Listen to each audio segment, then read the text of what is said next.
Bonsoir à tous, merci d'être venus et je ne vais pas répéter ce qui a été brillamment dit jusqu'à maintenant. Donc, comme convenu avec Loïc, voilà, je vais vous parler de ce que je connais et de ce qui me passionne depuis une vingtaine d'années, c'est-à-dire la connaissance de soi. Et aujourd'hui, comme l'a dit Madame, c'est vrai que le mal-être est partout, hein, Monsieur le précédent Premier ministre éphémère, Monsieur Barnier, avait dit au lendemain de sa nomination que sa priorité c'était la santé mentale des Français. Donc ça dit bien qu'il y a un souci particulier. Donc modestement, malgré ce titre un peu pompeux, je vais essayer de vous donner ma version de comment essayer d'améliorer les choses, ne serait-ce qu'en se connaissant davantage un petit peu mieux. Voilà. Alors, Monsieur Christophe Mahé avait déjà posé la question, hein. Je ne sais pas si il a réussi à y répondre ou si on a pu y répondre au travers de sa chanson.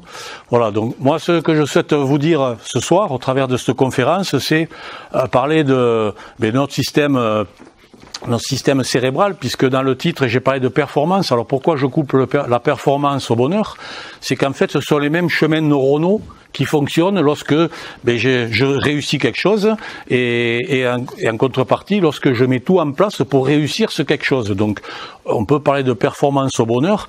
Je suis passionné de sport, hein, et pour moi la réussite d'un sportif c'est quand il gagne un titre mais qu'il y éprouve beaucoup de plaisir, même de la difficulté. Je dis ça parce qu'il y a beaucoup de sportifs qui arrivent à avoir des titres mais qui laissent leur santé, mentale, qui s'y ruinent physiquement. Et pour moi, même s'il y a la performance d'une médaille ou la performance en euros, quand la personne y laisse des plumes, c'est pas tellement la performance au bonheur, quoi. Donc je vais essayer de rester sur ce qui peut être positif et qui peut apporter du bien-être. Alors déjà, c'est connaître notre propre fonctionnement, hein, en termes de cérébralité. On va parler rapidement dans la physiologie du cerveau, comment faut faire collaborer les principales parties qui vont déterminer si ma vie, je vais la vivre avec bien-être ou mal-être, avec bonheur ou malheur.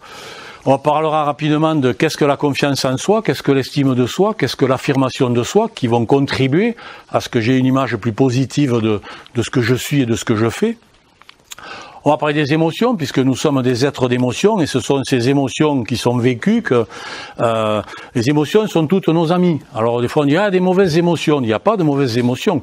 Il y a des émotions agréables à vivre, d'autres désagréables à vivre, mais toutes ont un sens et une utilité. À nous de le comprendre, à nous de savoir pourquoi je vais être saisi par la colère, par la tristesse, par la peur, qui sont des émotions désagréables, mais utiles. Bien sûr, quand je suis saisi par la joie, par le plaisir, là je me pose moins de questions. On parlera du stress, hein, on dit que le stress aussi c'est un ennemi. Quelqu'un m'a dit la semaine dernière, le stress tue. Oui, le stress tue parce que physiologiquement, le fait de ne pas le traiter et le fait de le laisser nous envahir au quotidien, 24 heures sur 24, tue notre système immunitaire et derrière après je suis soumis à tout ce qui peut m'arriver de mauvais. Oui, ça peut aller jusqu'à la mort. Et on parlera donc d'équilibre cérébral, puisque tout est une histoire d'équilibre dans la tête et de collaboration de notre cerveau en connexion avec le corps qui va constituer, qui va aider à l'homéostasie corporelle. L'homéostasie, c'est l'équilibre. Et on dit qu'on est aligné quand tout est en correspondance. Nos pensées, nos émotions, ce qu'on vit, voilà. Et le corps suit. On est fait d'énergie et quand c'est cohérent dans la tête, l'énergie est propagée dans le corps et le corps nous aide à réaliser ce qu'on souhaite réaliser. Une citation de monsieur dont je vous parlerai tout à l'heure, monsieur Carl Gustav Jung, il a dit « Le bonheur vient de l'intérieur, pas de l'extérieur, car il ne dépend pas de ce que nous possédons, mais de ce que nous sommes. » Et oui, aujourd'hui, dans cette société ultralibérale, capitaliste, je remets pas en question du tout le principe, mais c'est vrai qu'on attribue souvent la réussite à la possession matérielle. Voilà, j'ai un super boulot, il me rapporte beaucoup d'argent, j'ai une très belle voiture, une très belle maison. Voilà, ok, c'est bien, ça peut aider, mais c'est pas ça le bonheur. Le bonheur, c'est c'est comment je vais le vivre à l'intérieur de moi. Voilà, pour moi, c'est ça qui est le plus important. On va faire de l'introspection ce soir. Alors, quel est notre meilleur ami responsable de notre bonheur ou de notre malheur, puisqu'il est capable des deux, hein. Mais en fait, c'est le cerveau, hein, notre ami le cerveau, donc qui est un organe biologique. Donc biologique, bio c'est naturel, il est naturellement logique. Mais notre cerveau, il a sa logique. Hein. Alors même si c'est le mien, cerveau, il a sa logique. Et des fois, dans mon comportement, dans ma façon de penser, dans ma façon de ressentir les choses, je suis pas dans cette logique qui est la sienne. Et donc, il me fait faire des choses dans mon comportement qui sont pas forcément ce que je voulais faire. Voilà. Et donc, il m'amène pas vers le bonheur, il m'amène parfois vers le mal-être, voire vers le malheur. Donc, à moi de comprendre un petit peu quelle est sa logique à lui. Et cet apprentissage, malheureusement, on nous l'apprend ni à l'école, ni à l'université, ni en entreprise. Donc moi, depuis 20 ans que j'ai eu la chance de pouvoir me former à certains outils de compréhension, hein, des sciences du comportement, qu'on appelle aujourd'hui les neurosciences, eh bien, j'essaie de déployer modestement. Alors, j'étais formateur en entreprise, je suis maintenant en retraite, mais je continue à donner quelques cours à l'IUT. J'ai plaisir à apporter aux étudiants ces outils de connaissance de soi qui donnent un peu plus de sens dans la recherche et la façon de choisir et de faire plus tard un métier. Donc on va essayer de décortiquer un petit peu comment fonctionne le cerveau dans notre quotidien. Dans le cerveau, aujourd'hui, on parle de plasticité cérébrale. Voilà, c'est ce que les neurosciences ont apporté, puisqu'on a vécu longtemps dans l'erreur de croire que le cerveau, c'était un organe qui travaillait à plein régime jusqu'à une trentaine d'années, ou 30 et quelques années. Et après, en vieillissant, on ne faisait que perdre, alors soi-disant des cellules grises. Mais tout ça, c'est bêtise. Et la science, aujourd'hui, nous prouve tout le contraire. C'est-à-dire que la plasticité cérébrale, c'est la capacité au cerveau à se reformater tout au long de la journée, au travers de l'adaptation à l'environnement, et que donc on est capable de muscler son cerveau tout au long de sa vie. C'est pour ça qu'aujourd'hui, même les personnes âgées, on les fait jouer à des jeux sur des smartphones, sur des ordinateurs, de façon à stimuler le cerveau avec des choses nouvelles, et les connexions se font. Voilà, des nouvelles connexions se font, quel que soit l'âge. Bien sûr, c'est plus difficile de se mettre à des choses compliquées comme la musique ou comme ça à 80 ans qu'à 10 ans, mais à partir du moment où on fait les choses avec plaisir, avec envie, avec motivation, le cerveau va nous suivre dans ses connexions pour nous aider à obtenir ce qu'on veut, y compris apprendre la musique à 80 ans. Donc la plasticité cérébrale, en fait, c'est la capacité des neurones, de nos neurones, de se connecter entre eux. Dans notre tête, on a à peu près entre 80 et 100 milliards de neurones. Alors un neurone, c'est un spécimen, voilà, tentaculaire, je dirais. Voilà, donc, et la capacité des neurones, c'est un neurone peut se connecter à 10 000 autres par seconde. Donc je vous dis pas le cheminement que ça fait, et la connexion se fait par un flux électrique. On appelle ça après des neurotransmetteurs, comme la dopamine, la sérotonine. Bon, je vous en dirai peut-être 2 mots tout à l'heure. Voilà, et en fonction bien sûr de notre comportement et de la perception qu'on a de ce qu'on vit, eh bien le cerveau fabrique certains neurotransmetteurs qui favorisent ou pas la connexion. Voilà, parce qu'il va de soi que quand je suis dans la négativité de penser des choses de moi ou de ce que je fais, forcément que les connexions, je les fais, mais elles sont pas agréables à vivre. Une chose importante, c'est que le cerveau aujourd'hui est connecté à tout le reste du corps. Longtemps, la science, les gens qui ont fait médecine il y a des années, vous vous occupez pas du corps, vous occupez pas du cerveau, on s'occupe du corps. Voilà. Et non, aujourd'hui, tout est connecté. Et c'est-à-dire tout ce qui se passe dans la tête a une répercussion dans le corps.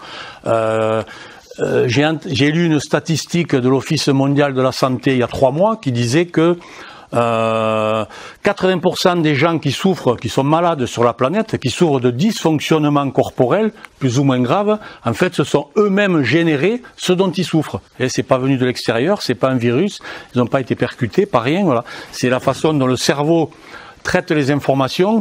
Je crois beaucoup à la symbolique des maladies, hein, et quand dans ma tête je n'arrête pas de me répéter, je ne digère pas d'avoir été licencié, je digère pas que ma femme m'ait quitté, je digère pas je suis sportif, de pas avoir été sélectionné alors que j'avais tout fait pour. Mais voilà, tout ce qui est digestion, je vais peut-être avoir quelques soucis digestifs, des plus simples jusqu'aux plus graves. Et, c'était ce que Monsieur Tapi avait raconté à Monsieur Delahousse dans sa dernière interview au Jardin du Luxembourg quelques mois avant de mourir. Voilà, son oncologue lui avait dit « Monsieur Tapi, vous n'avez jamais digéré tout ce qui vous est arrivé. Ah non, ça pour pas avoir digéré, mais vous étonnez pas si le cancer a saisi tous vos organes digestifs. » Bon, tout le monde n'est pas d'accord avec ça. Moi, j'y crois personnellement. Et donc, attention à ce qu'on se dit dans la tête, parce que forcément, ça va avoir une répercussion dans le corps, surtout pour tout ce qui est négatif à vivre, avec des émotions négatives à vivre trop fortes tout le temps. Donc le cerveau, je l'ai dit, ça se muscle, et la neuroplasticité fait que, ben voilà, si moi j'exerce mon cerveau en permanence, et ben je le stimule en permanence, et ben il restera en forme, un petit peu comme le corps. Hein, si je fais toujours un peu d'exercice, et ben je serai toujours plus en forme que si je suis hyper sédentaire. Chose importante dans le fonctionnement du cerveau, il a deux modes de fonctionnement. Un mode conscient, je suis conscient de ce qui se passe au quotidien, voilà, on appelle ça le mode adaptatif, et je m'adapte à ce que je suis en train de vivre, et plutôt dans des choses que je découvre, parce que lorsqu'après je suis dans mon monde connu de ce qui est habituel, en fait c'est le deuxième mode, c'est le mode inconscient, c'est le mode automatique. Ça veut dire que beaucoup de choses à moi sont automatisées parce que je les ai répétées en permanence. Voilà, donc quand je fais au quotidien des routines permanentes et répétées tous les jours, mon cerveau les a mémorisées. J'ai pas besoin de déployer de l'énergie, j'ai pas besoin d'être conscient de chaque geste que j'effectue, de chaque phrase que je prononce. Ça se fait automatiquement. Voilà. Alors dans cet inconscient, il y a ce qui est inné. Je n'ai pas appris à faire abattre mon cœur ou à m'occuper de la respiration. Ou de, voilà. Donc, je suis né avec tout un tas de choses inconscientes qui font mon fonctionnement quotidien, mais j'ai appris beaucoup de choses, déjà à marcher. Si on pouvait retenir comme leçon de vie, quand on veut se confronter à des changements, quand on veut découvrir des choses nouvelles, même difficiles. Voilà, rappelons-nous quand on a appris à marcher. On n'a pas appris, c'est tout seul. On a fait combien de milliers de tentatives où on a échoué, on a recommencé, on est tombé, on a pleuré, voilà. Et malgré tout, on est arrivé à se lever et à marcher. Donc c'était la plus belle leçon de vie. Pourquoi aujourd'hui, quand on veut s'attaquer à quelque chose d'un peu compliqué, on n'appliquerait pas la même philosophie? Il suffit de le vouloir dans la tête. Hein. Donc, on compare souvent le cerveau à un iceberg. Pourquoi? Pour sa partie émergée, sa partie immergée. Donc lorsqu'on le rapproche, on le rapporte au cerveau. Si j'avais une question à vous poser, c'est dans une journée, à partir du moment où vous êtes réveillé jusqu'au soir où vous vous rendormirez, combien de temps pensez-vous passer en mode conscient et combien de temps pensez-vous passer en mode inconscient? Quelqu'un veut se lancer à me donner un pourcentage? Oui?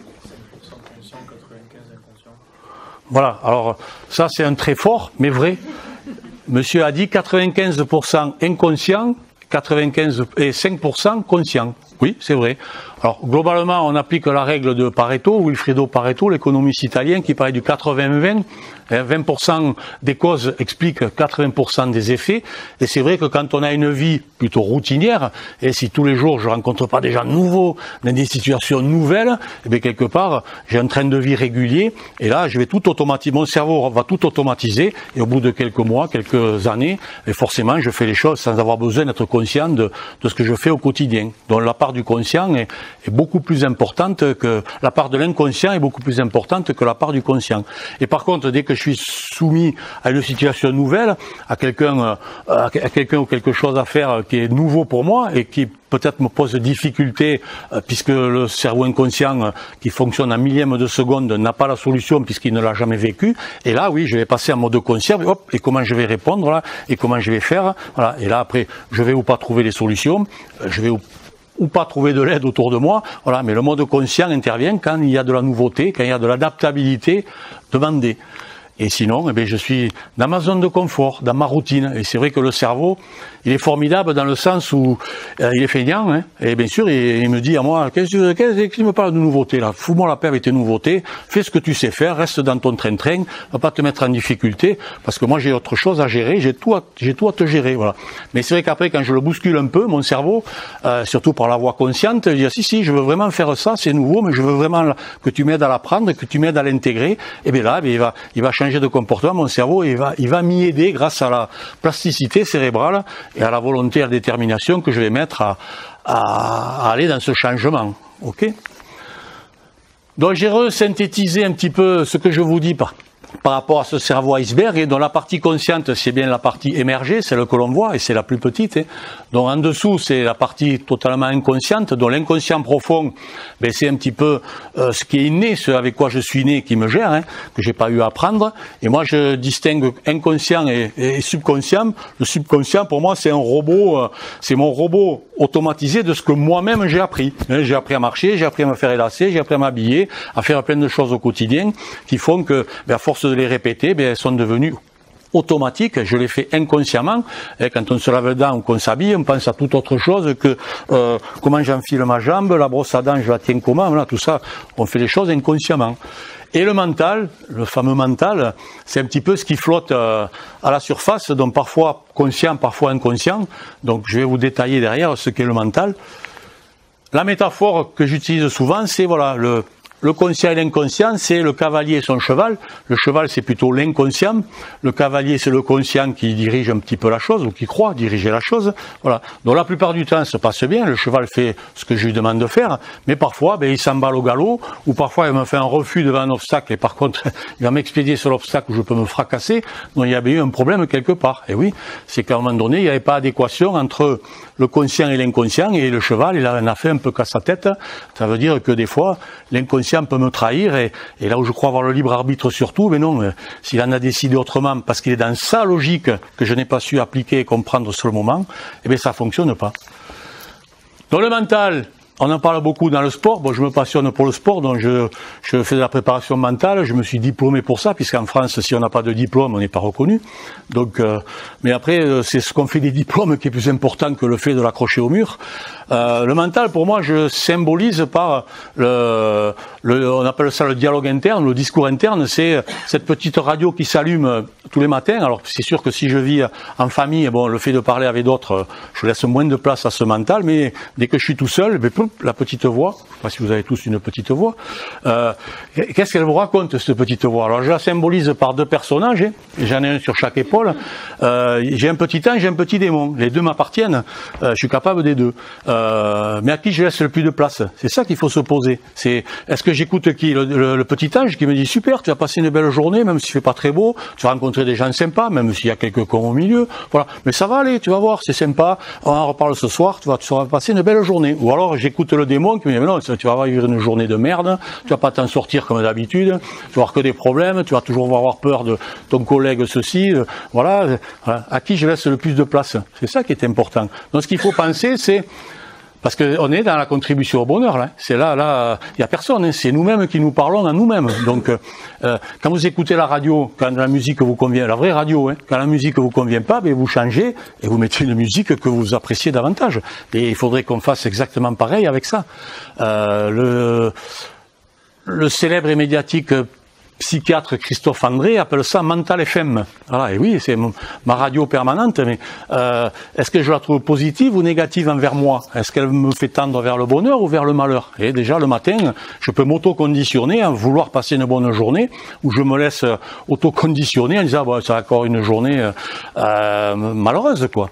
Donc, est-ce que c'est agréable ou désagréable à vivre? Voilà. Donc à vous de modifier votre discours interne s'il ne correspond pas. Voilà, dans le sport, si je pars à l'entraînement avec la non-envie de m'entraîner, si je pars en compétition en me disant aujourd'hui je vais jamais gagner parce que si, parce que ça, l'idée que je me fais des choses qui est certainement fausse.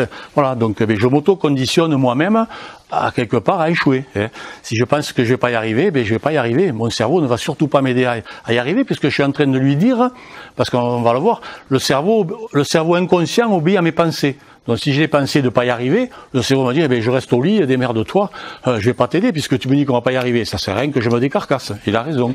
Donc à moi de le solliciter d'une autre façon plutôt positive pour qu'il m'aide à ça. Donc on l'a dit, deux facteurs de fonctionnement conscient et inconscient. Les neurosciences ont analysé la puissance dans notre cerveau de ces deux modes de fonctionnement.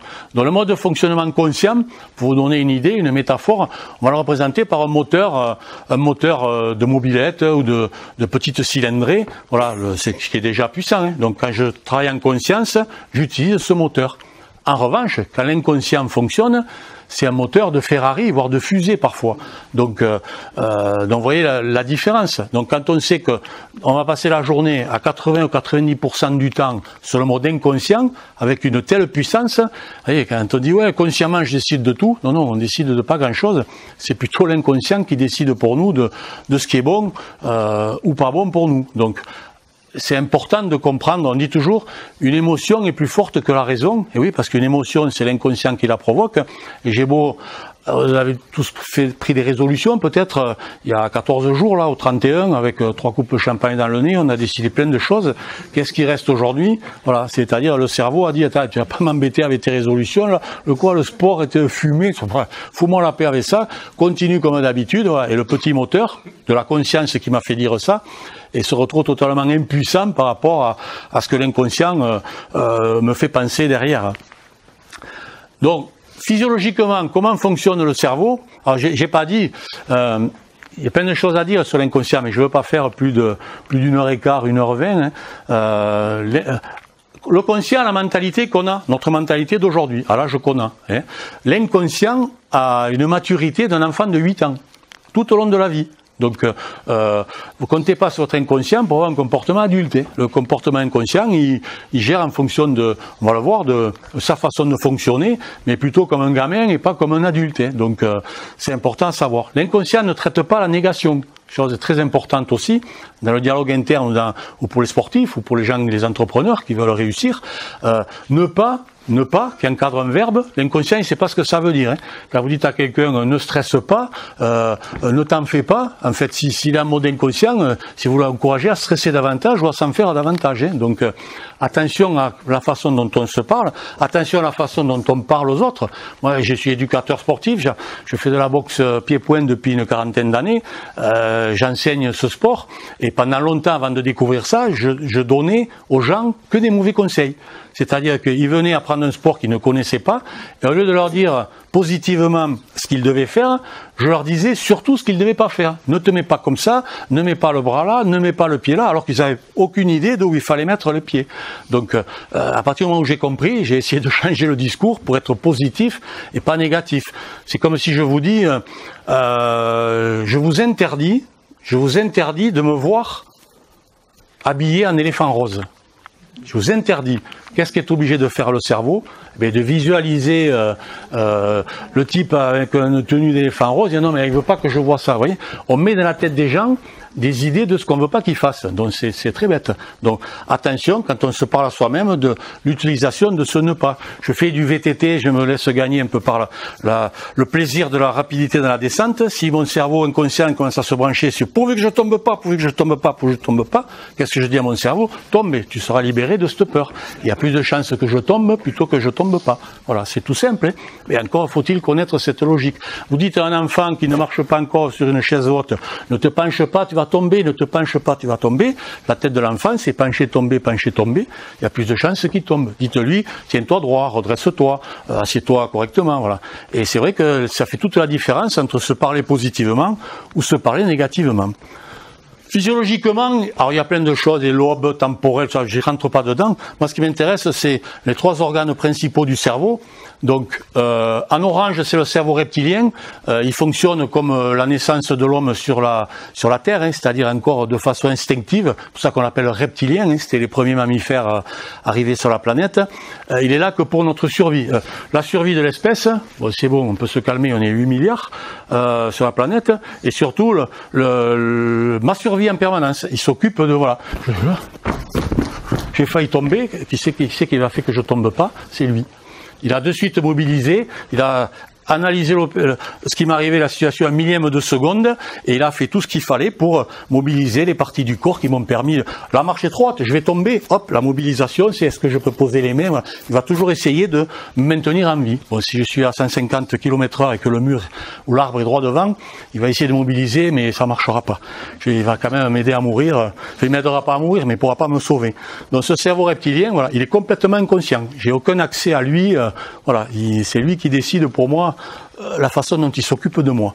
Deuxième partie en rouge, c'est le cerveau limbique, c'est le cerveau émotionnel, siège de la mémoire et siège de la gestion des émotions. Donc organe important dans ce cerveau limbique, l'hippocampe et l'amygdale. Donc l'hippocampe, c'est toute notre mémoire, c'est ce que le cerveau grave et retient, parce que le cerveau aujourd'hui, avant on pensait que c'était une machine enregistrée qui n'effaçait jamais, en fait il efface en permanence.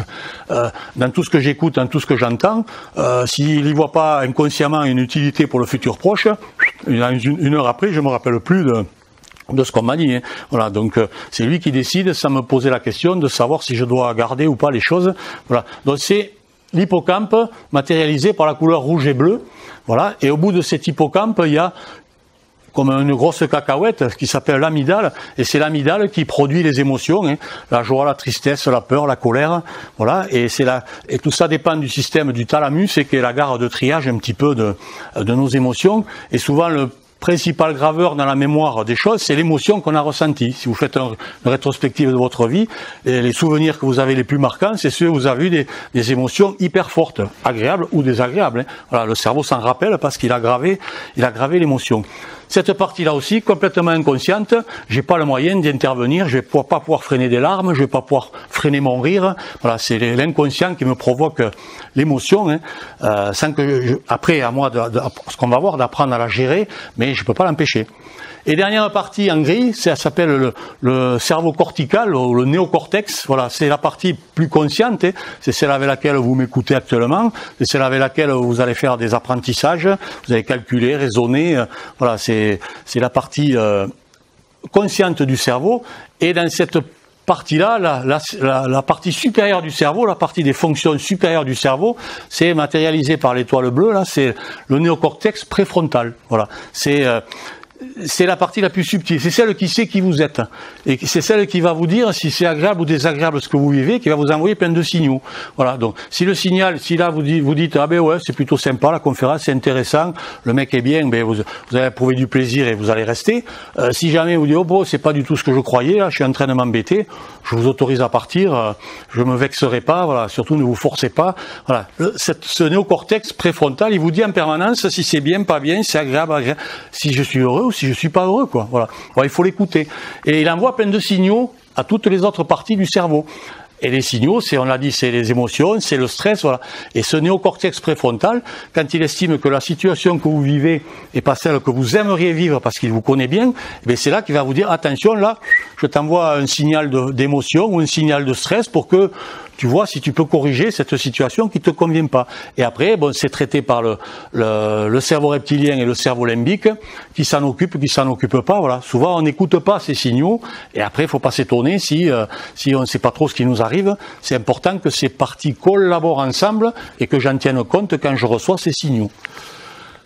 Pour finir avec la physiologie, on a deux hémisphères, hein. Le cerveau, c'est pas un bloc compact, hein. C'est pas un ballon de rugby, c'est un ballon de rugby qui est scié en deux et qui est relié par un tube qu'on appelle le corps calleux.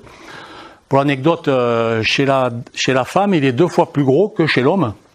Messieurs, votre machisme en prend un coup. Pourquoi est-il 2 fois plus gros chez la femme que chez l'homme? Parce que les femmes ont une mission hyper importante sur la Terre qui nous concerne que peu de temps avant. Et c'est le fait d'enfanter, voilà. Donc, je ne sais pas qui a créé. On va pas parler de religion ou de création. Voilà, comment l'homme est apparu sur Terre. Je suis pas compétent. Voilà, mais la création de l'homme a fait cette différence prouvée aujourd'hui physiologiquement et scientifiquement. Voilà. Alors, c'est pas parce que les femmes peuvent faire plusieurs choses en même temps que peuvent pas faire les hommes. Hein. Ça n'a rien à voir. Hein. Là, la science est certaine. Voilà. On peut tous faire plusieurs choses en même temps, mais sachez que le cerveau ne pourra traiter qu'une chose qui réclame de l'attention à la fois. C'est-à-dire, je peux faire 4 ou 5 choses en même temps. Aujourd'hui, on est dans la suractivité. Je regarde un film en faisant des SMS ou en jouant à des jeux. Je déjeune en lisant le journal, donc je ne sais même pas ce que je mange, la satiété, je suis pris par ce que je lis. C'est vrai qu'on est multitâche. Mais à un moment donné, le cerveau ne va pouvoir porter son attention que sur une seule chose et pas sur les deux comme je l'aurais cru. C'est-à-dire que les gens qui conduisent sur l'autoroute avec le téléphone portable et qui disent je vais répondre à ce SMS, il est sympa, en fait ils se mettent en danger. Pourquoi? Parce que l'attention, ils croient qu'ils voient la route et qu'ils voient le téléphone, mais en fait non. L'attention va faire la route, le téléphone, la route, le téléphone. J'évite le lapin, j'écrase le lapin. Voilà. Je ne peux pas avoir les deux en même temps, donc c'est très important de le savoir. Donc ces deux hémisphères, un droit, un gauche, hein, c'est pas compliqué. Ce schéma nous dit la fonctionnalité de ce cerveau. Le cerveau gauche, alors le cerveau gauche gère le côté droit du corps, le cerveau droit gère le côté gauche du corps. Le cerveau gauche, c'est la partie grise là, c'est la partie scientifique. Il me sert à calculer, à comprendre le langage, à gérer les sciences, voilà, tout ce qui est à pouvoir calculer, réfléchir. Voilà. Le cerveau droit, lui, cerveau émotionnel, le ressenti, l'imagination, les rêves. Bon, on va pas parler des rêves puisqu'on essaie de parler du cerveau éveillé. Voilà, c'est c'est la fluidité dans mes pensées, dans ma créativité, voilà. Et l'important, c'est de faire travailler les deux. Un artiste et son élève peintre, en l'occurrence, voilà, moi je dis toujours, le cerveau gauche, c'est le cerveau professeur, le cerveau qui nous aide à comprendre les choses et nous aide à évoluer. Le cerveau droit, c'est le cerveau artiste. Une fois que j'ai appris, je fais avec. Dans le sport, c'est flagrant. Les gens à l'entraînement font plein de trucs extraordinaires. Ils tentent plein de trucs et qui marchent plutôt bien. Et puis le jour de la compétition, je me retrouve tout étriqué, je n'ose plus rien faire. Voilà. Pourquoi? Mais parce que j'ai inversé. C'est à l'entraînement que je devrais être professeur et pas vouloir contrôler. Voilà. Et c'est le jour de la compétition que je devrais être artiste et me lâcher. Pourquoi une équipe qui perd à, je sais pas, un quart d'heure de la fin d'un match, c'est sûr ils peuvent pas gagner. Ils ont pris une rouste avant. Ils se mettent à se lâcher complet et ils jouent magnifiquement bien. C'est très con. Cette capacité intrinsèque de bien jouer, ils l'avaient dès le début du match. Ils l'avaient en eux. Pourquoi ils l'ont pas déployé? Parce qu'il y a des interférences mentales, d'où l'utilité de la préparation mentale pour enlever ces interférences et le plus vite possible dans une compétition, pouvoir se lâcher. Merci aux médaillés olympiques français qui ont osé parler de préparation mentale. Aujourd'hui, un sport français, si je vais voir un préparateur mental, mais j'ai un problème, je vais passer pour un faible aux yeux des autres. Enfin, psychologiquement, je dois avoir des soucis, tout ça. J'en veux pas de ça, je veux pas qu'on m'étiquette comme ça. Voilà. Merci Teddy Riner, merci Léon Marchand, merci les frères pongistes, voilà, merci, je me rappelle plus tous les noms, la dame qui a gagné la course en VTT, voilà, et ils ont osé dire dans les interviews que sans l'aide d'un préparateur mental, ils n'y seraient pas arrivés. Voilà, merci à eux. Donc on est bien dans le fonctionnement du cerveau, dans l'optimisation de la performance, voilà, d'un titre, mais surtout du plaisir aussi que les gens ont eu de l'avoir.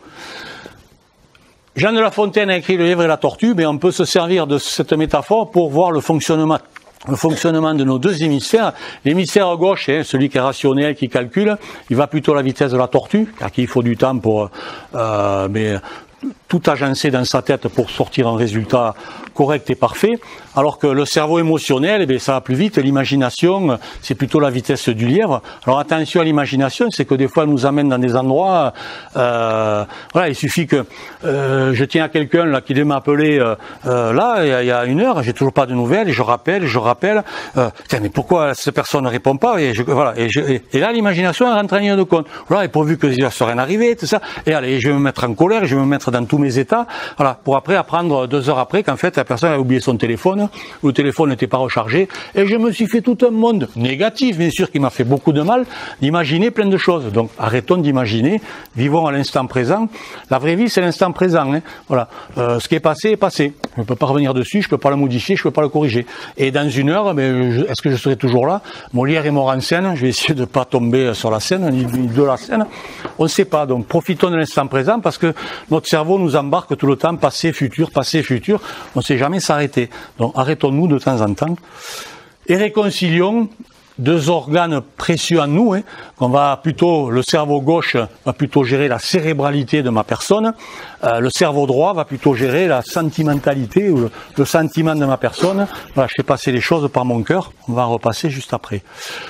Petit test pour vous distraire et pour voir si de quel hémisphère vous êtes plutôt utilisateur prioritairement, parce que malheureusement on marche pas à 50-50, voilà. Donc désolé, le machisme fait que j'ai pas trouvé de bel Apollon pour mettre la vidéo, je l'ai trouvé sur internet, vous pourrez taper danseuse qui tourne et vous amuser chez vous à le refaire. C'est une jolie dame sculpturale, voilà, qui va se mettre à tourner sur elle-même sur un pied. D'accord? Je vous demande 2 choses. 1, de repérer dans quel sens elle va démarrer pour vous. Est-ce que vous allez la voir partir dans le sens aigu d'une montre, ou est-ce que vous allez la voir démarrer et tourner dans le sens inverse aigu d'une montre? Et ensuite, vous pouvez dire, dès que vous la voyez, changer de côté. Regardez, elle vient de changer. Elle a retourné, ou pas. Donc j'envoie l'image et je dis plus rien. Et c'est pas moi qui touche à l'image, c'est votre cerveau qui va gérer.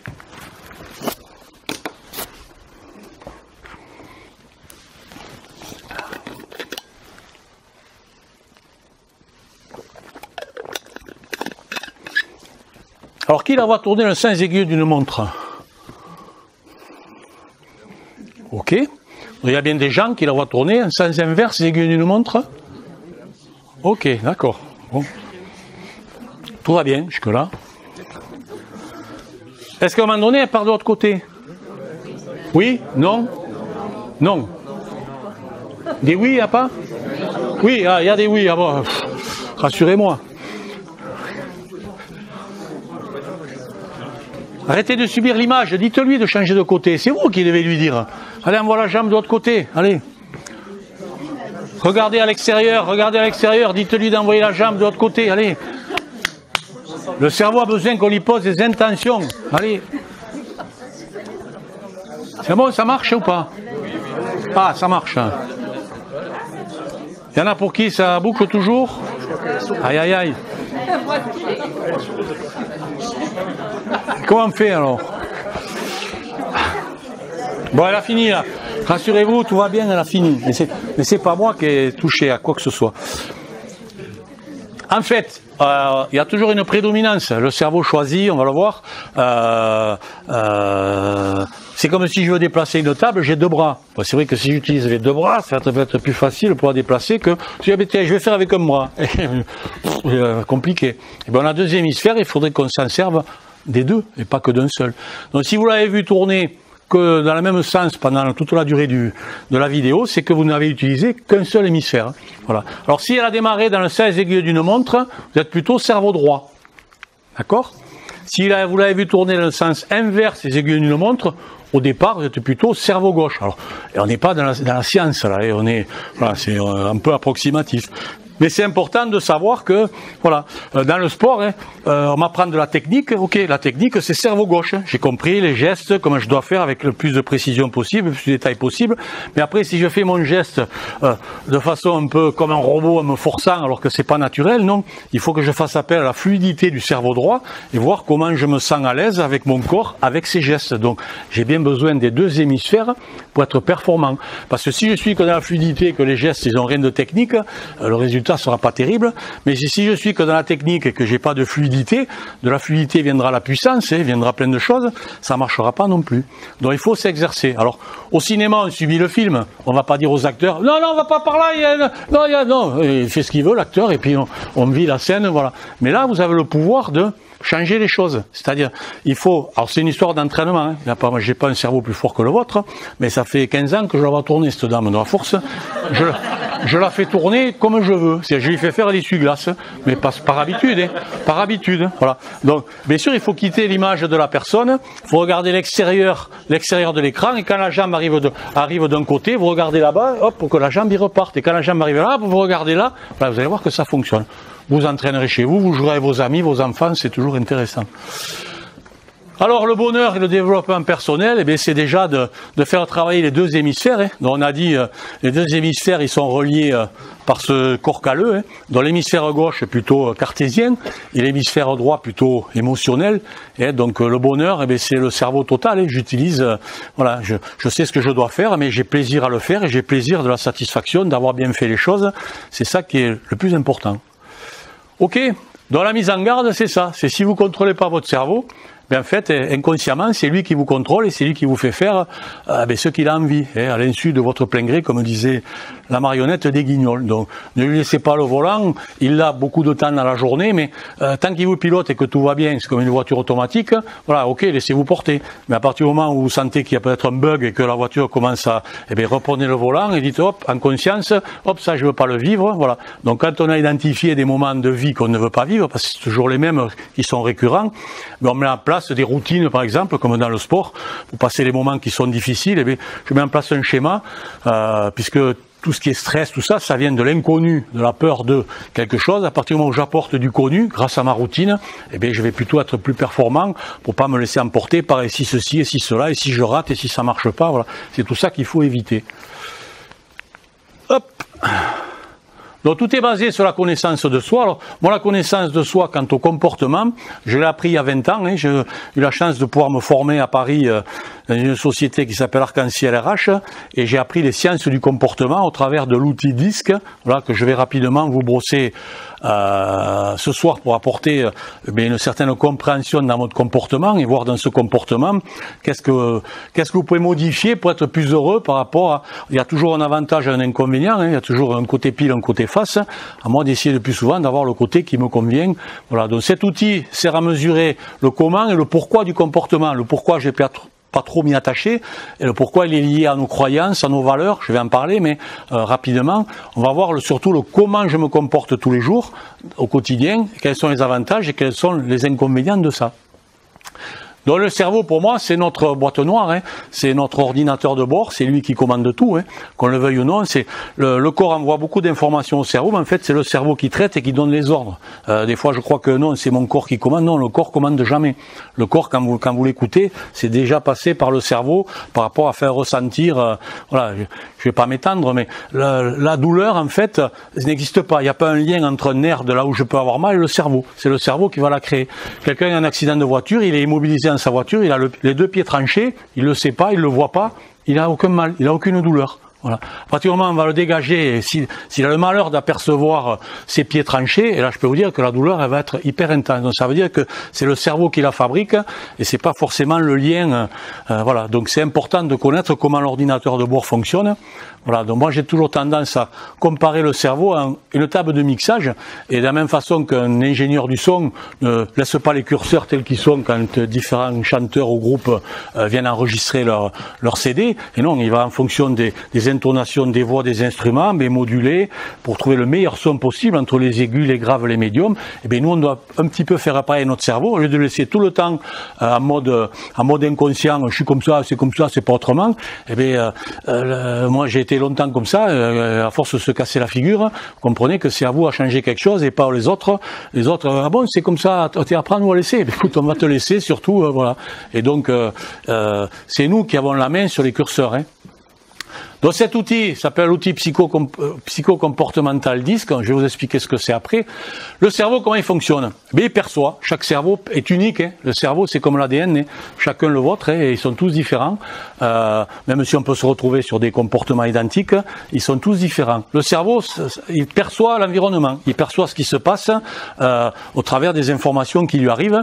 Il interprète ces informations en fonction de qui je suis, voilà, et forcément, on assiste tous à la même scène, vous allez avoir des comportements différents, chacun va percevoir et interpréter à sa façon, et chacun aura raison dans ce qu'il est, et il prend des décisions par rapport à ce qu'il vit, voilà, et je décide de faire, de pas faire, d'y aller, de pas y aller, de répondre, de pas répondre, voilà, tout ça, je le fais d'après ma personnalité. Donc, tout ça, c'est fonction aussi de mes pensées, dont les neurosciences aujourd'hui nous expliquent qu'on a à peu près entre 30 et 40 000 pensées par jour. Alors c'est consciemment ingérable. Heureusement, le conscient en gère 0,01%, mais dans les 99,99 autres, j'ai pas à m'en occuper. Super. Et non, pas super, parce que c'est pas parce que j'ai pas à m'en occuper qu'elle s'occupe pas de moi. Et donc si je me dis, ma femme m'a quitté là. Ma femme m'a quitté récemment. Voilà, bon, ouais, comment tu le vis? Ouais, ça va, et une de perdue, 10 de retrouvée, ouais, super, voilà. Mais j'ai beau me dire ça en conscience, si mon inconscient dit, je viens de perdre la femme que j'aimais, celle avec qui j'aurais voulu vivre toute ma vie, mais j'ai beau consciemment me dire que ça va aller, et avec le petit moteur de la mobilette, là, l'inconscient est là pour me rappeler que ça va pas du tout. Et c'est normal, après, si, malgré la façade que j'essaie d'avoir, et bien, à l'intérieur, je suis en train de me détruire, et voilà, et ça finira peut-être mal pour moi. Donc, c'est important. Je vous l'ai dit, le cerveau inconscient traite toutes nos pensées comme des ordres. Donc, si je pense négativement contre moi, pour le cerveau, c'est un ordre. Il est logique dans son fonctionnement. Eh bien, il me fera mal là où je voulais pas avoir mal. Mais si moi, je lui dis, j'ai peur, pourvu que je tombe pas, il va me faire tomber. Mais c'est moi qui lui ai donné l'ordre de tomber. Ça m'en apercevoir. Donc, attention à la façon dont on pense. On va vers le bonheur ou vers le malheur? Je pense, ma vie, c'est plutôt pas mal ou c'est plutôt, voilà. Donc, là aussi, c'est à moi à modifier mon système de pensée si la vie que j'ai ne me convient pas, si je l'aimerais plus agréable ou plus tournée vers le bonheur. On a plein de croyances aussi. Alors, pourquoi le cerveau a créé des croyances? Pour nous protéger. Voilà. Il y a celles que je me suis créées, il y a celles qu'on m'a inculquées dans mon éducation, voilà. Mais je dis les croyances, aujourd'hui, c'est comme les vieux cartons du grenier ou de la cave. Des fois, il faut démonter ou descendre et jeter, parce que beaucoup ne servent plus à rien et sont souvent limitantes et vont m'empêcher de faire des choses. Il y a des gens, moi je me promène avec mon chien presque tous les jours, là. Je croise des gens, des fois, et s'ils pouvaient monter aux arbres parce qu'ils me voient arriver avec un chien, voilà. Est-ce que petit, on leur a dit, attention, tous les chiens ça mord, c'est méchant, ou est-ce qu'ils ont peut-être risqué ou été mordus une fois et dire, voilà, tous les chiens sont méchants, oui, et tous les chiens sont méchants, non, et non, pas plus que les êtres humains. Aujourd'hui, on peut se promener dans la rue, quelqu'un sort un couteau, il vous le plante. Donc, je veux dire, les êtres humains sont aussi méchants que les chiens, hein.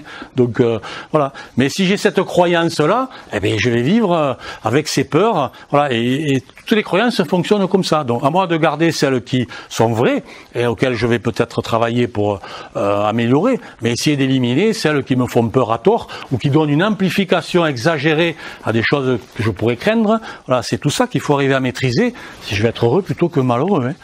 Donc le cerveau fait des préférences. Et oui, comme j'ai dit tout à l'heure, je vais préférer répondre, pas répondre, y aller, pas y aller. Voilà, ça fait partie des décisions, hein. On va voir les préférences par rapport à l'outil dans quelques secondes. Donc tout ça, ça nous génère des émotions. Quand les émotions durent, c'est des sensations, ça peut devenir des sentiments. Et c'est tout ça qui va sceller mon comportement, hein. Le Bouddha disait, dans la religion bouddhiste, surveille tes paroles, elles vont devenir tes gestes. Surveille tes gestes, ils vont devenir ton comportement. Et surveille ton comportement, il va sceller ton destin. Et oui, faut faire attention à ce qu'on est. Donc cet outil, c'est la société arc-en-ciel, hein. Donc c'est un outil scientifiquement validé, opérationnel, c'est-à-dire utilisable moi je l'utilise tous les jours depuis 20 ans. Donc il n'y a pas un seul jour où l'histoire de couleurs, ça ne me revient pas, puisque vous voyez qu'il y a une histoire de prisme de couleurs. C'est ludique, c'est marrant quand on connaît l'outil de parler en couleurs, et c'est très cohérent en fonction de ma vie et de ce que je suis, hein. Donc j'ai trouvé ça sur internet en fouillant un peu pour préparer cette soirée, j'ai trouvé que c'était sympa. Voilà, être heureux ne signifie pas que tout est parfait, cela signifie que vous avez décidé de regarder au-delà des imperfections. Bien sûr que la perfection, ça n'existe pas. Donc, il y a des gens qui veulent être parfaits tout le temps, ils sont malheureux, ils seront toujours malheureux.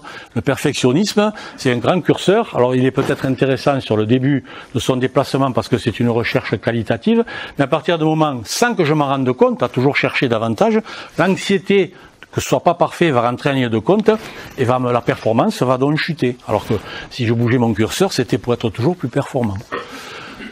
Donc voilà l'outil disque de William Marston, hein. Donc c'était un élève et ensuite qui est devenu professeur à Harvard aux États-Unis, professeur de psychologie.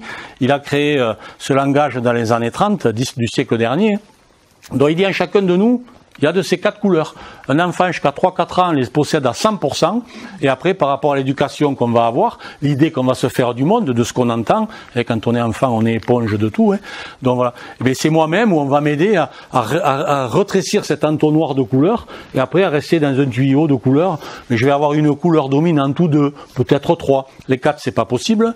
Voilà. Et on va rester là-dedans. Et Jung, dont on va parler, qu'on a vu tout à l'heure, a dit le plus tôt possible, réouvrez l'entonnoir pour redevenir un petit peu enfant, pour vous ouvrir arrêtez de vous limiter, voilà, à partir du moment où vous respectez les autres, lâchez-vous, faites ce que vous voulez, voilà, et on est trop guindé, coincé dans notre comportement d'origine, quoi. Enfin, pas d'origine après qu'on ait rétréci l'entonnoir. Donc le rapport qu'on a aux autres, voilà, le disque de Marston, en fait, c'est les acronymes, c'est le rapport que je veux aux autres quand ma couleur dominante est le rouge, c'est de la dominance. Je veux dominer les autres. Alors, je veux pas du côté sain des choses. On verra le côté malsain juste après. Mais je veux pas dominer pour écraser les autres. Je veux dominer parce que je veux un poste important avec du pouvoir. Je veux être maire, je veux être député, je veux être président, je veux être capitaine de mon équipe, je veux être, voilà, je veux une fonction chef d'équipe, délégué de classe, voilà. J'ai envie d'une fonction de pouvoir pour aider les autres, pour amener mon énergie, pour tirer les autres avec moi. Voilà, c'est ça la couleur rouge, hein. Je suis quelqu'un de fonceur et qui a envie de ça. La couleur jaune, si ma couleur jaune est dominante dans mon comportement, je suis dans l'influence. Je vais influencer les autres, aller plutôt dans mon sens. Mais dans le plaisir, dans la bonne humeur, dans la jovialité, dans l'optimisme, dans le plaisir, dans l'envie de faire les choses ensemble, dans la bonne humeur, sans se prendre la tête, voilà. C'est la bonne influence, hein. Je veux rayonner sur les autres, et jaune, c'est le soleil, c'est la chaleur. Donc je veux rayonner sur les autres pour qu'ensemble on fasse des choses. Si je suis très jaune, la solitude me pèse très vite. Si je suis de couleur dominante vert, c'est la stabilité qui prime, dans mon rapport aux autres, la stabilité émotionnelle. Voilà, je veux qu'on s'entende bien, qu'on fasse équipe, cocon famille, cocon au boulot, cocon au club de sport. Voilà, on s'entend bien, on se serre les coudes, on donne de soi pour les autres, on est un bon maillon de la chaîne. Voilà, c'est ça qui prime dans cette couleur verte. Et si ma couleur dominante est la couleur bleue, ce qui compte, c'est dans le rapport aux autres que tout soit conforme. Je veux que tout soit carré. Bon, ça a mal démarré, on avait démarré à 6h30. Avant l'heure, c'est pas l'heure, mais après l'heure, c'est plus l'heure. Voilà, ça c'est plutôt très bleu. Voilà, faut respecter les règles, faut respecter les normes, voilà, c'est très normatif. Voilà, oui, et on est un peu un mélange de tout ça. Voilà, il y a peut-être des choses qui, déjà chez vous, ah ouais, moi je suis plutôt comme ça que comme ça, ou ça je suis pas du tout. Voilà, mais oui, on est tous différents. Hein. Donc c'est ce qu'on appelle le disque de Marston. Marston, pour votre information, c'est lui qui a créé Wonder Woman, le personnage. Alors non, il est sorti en bande dessinée après, en film après, mais lui il a écrit des livres, hein, écrits de sa main.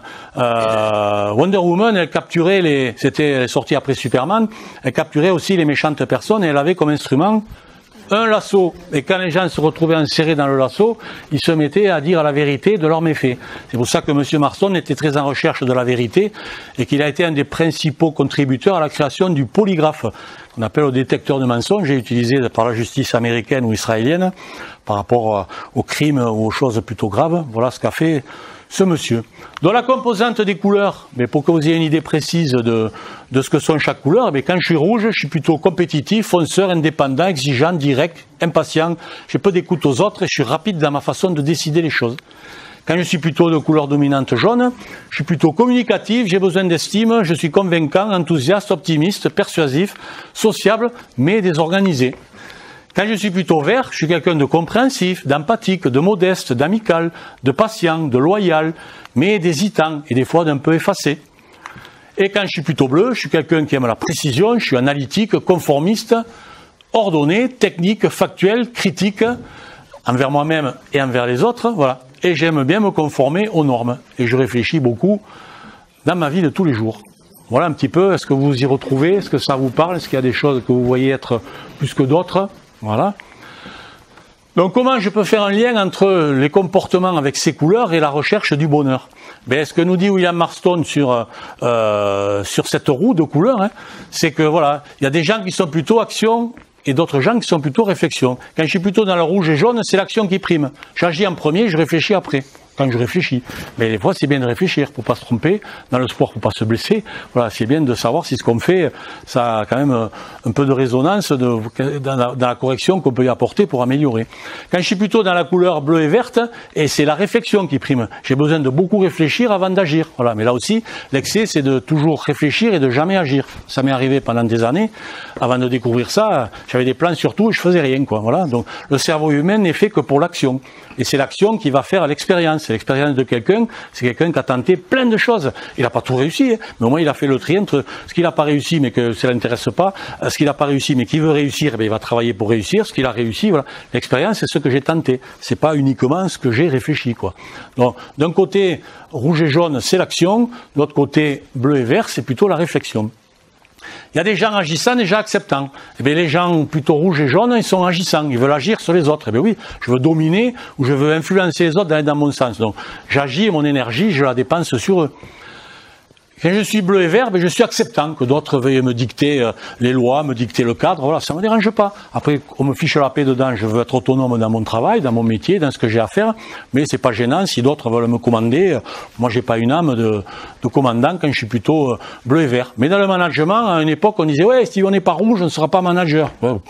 Aujourd'hui, le management, ça fait des arrêts de travail. C'est la deuxième cause dans les arrêts de travail en France.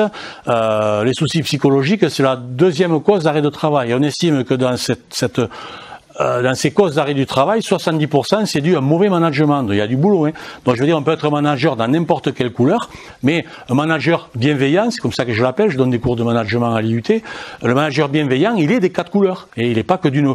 bienveillant ne veut pas dire gentil. Hein. C'est à un moment donné, quand il faut licencier quelqu'un, quand il faut recadrer quelqu'un, il faut le faire. Bien sûr, on y met des formes. Mais la bienveillance, c'est l'utilisation des 4 couleurs. Il y a des gens qui sont axés que sur le résultat, peu importe l'humain, et d'autres gens qui sont axés sur l'humain, sur les relations, peu importe les résultats.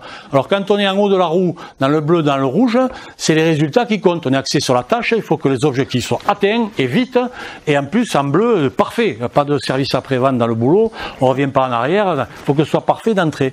Comment les gens le vivent, on s'en fout. Voilà. Alors qu'en bas de la roue, dans le vert et dans le jaune, et pourvu qu'on s'entende bien entre collègues, avec les clients, avec les fournisseurs, avec la hiérarchie, et les résultats, ils seront ce qu'ils seront. Alors qui a raison? Bien sûr, tout le monde des personnes. Il faut trouver des équilibres. L'homéostasie du corps, elle viendra de l'équilibre cérébral. Donc on ne peut pas se ficher des résultats au nom que de l'amitié au boulot. On ne peut pas n'être que dans la dureté des résultats, si se ficher des gens parce qu'au bout d'un moment ils se barrent ou ils arrêtent, ou ils se mettent en maladie. Donc voilà, faut trouver l'équilibre. L'équilibre, c'est pas 50-50, c'est trouver le pourcentage qui fait que finalement je suis performant là, en étant cérébral à telle hauteur et sentimental à telle autre. Et la façon, Marston nous parle de perception de l'environnement, alors là aussi complètement inconscient, dont les gens plutôt bleus et rouges, ils perçoivent l'environnement comme défavorable, comme hostile. Pourquoi? Mais parce qu'ils ont peur qu'on ne respecte pas ce qu'ils sont. Le dominant a peur d'être dominé, donc il a toujours une hostilité. Je suis champion dans ma discipline, il y a plein de gens qui veulent mon titre, donc ils demandent à me rencontrer, voilà, que ce soit au tennis, sur un ring, sur un tatami, voilà, et je vais devoir défendre mon beefsteak pour rester le champion. Voilà, donc, mais au départ, voilà, j'ai peur de qui veut me prendre le titre et je m'entraîne justement pour pas avoir peur et pour continuer à gagner. Quand je suis plutôt dans le vert et dans le jaune, l'environnement il est favorable, puisqu'humainement je fais tout pour. Le jaune, il n'y a pas plus convivial, jovial, sympa, voilà, et le vert c'est la gentillesse, l'empathie, voilà, donc je fais tout pour que ce soit favorable. Quand je suis plutôt rouge et jaune, eh bien, je me sens plus fort que l'environnement. Inconsciemment, je me sens supérieur aux autres, oui, parce que je veux être dominant, je veux assurer ce que je fais, voilà, influencer les autres, voilà. Alors que quand je suis plutôt dans le bleu et dans le vert, eh bien, je me sens quelque part moins fort inconsciemment que l'environnement. J'envie ces gens avec beaucoup de charisme, de leadership, que je vois plus fort que moi. C'est vrai ou c'est pas vrai, ça c'est un autre problème, hein. Ok, voilà pour Marston. Monsieur Jung, donc c'était un psychiatre suisse, c'est celui qui a repris la psychanalyse après Freud et qui a beaucoup développé cet outil aujourd'hui couramment utilisé, et c'est celui qui a apporté le plus de contributions sur le fonctionnement de l'inconscient.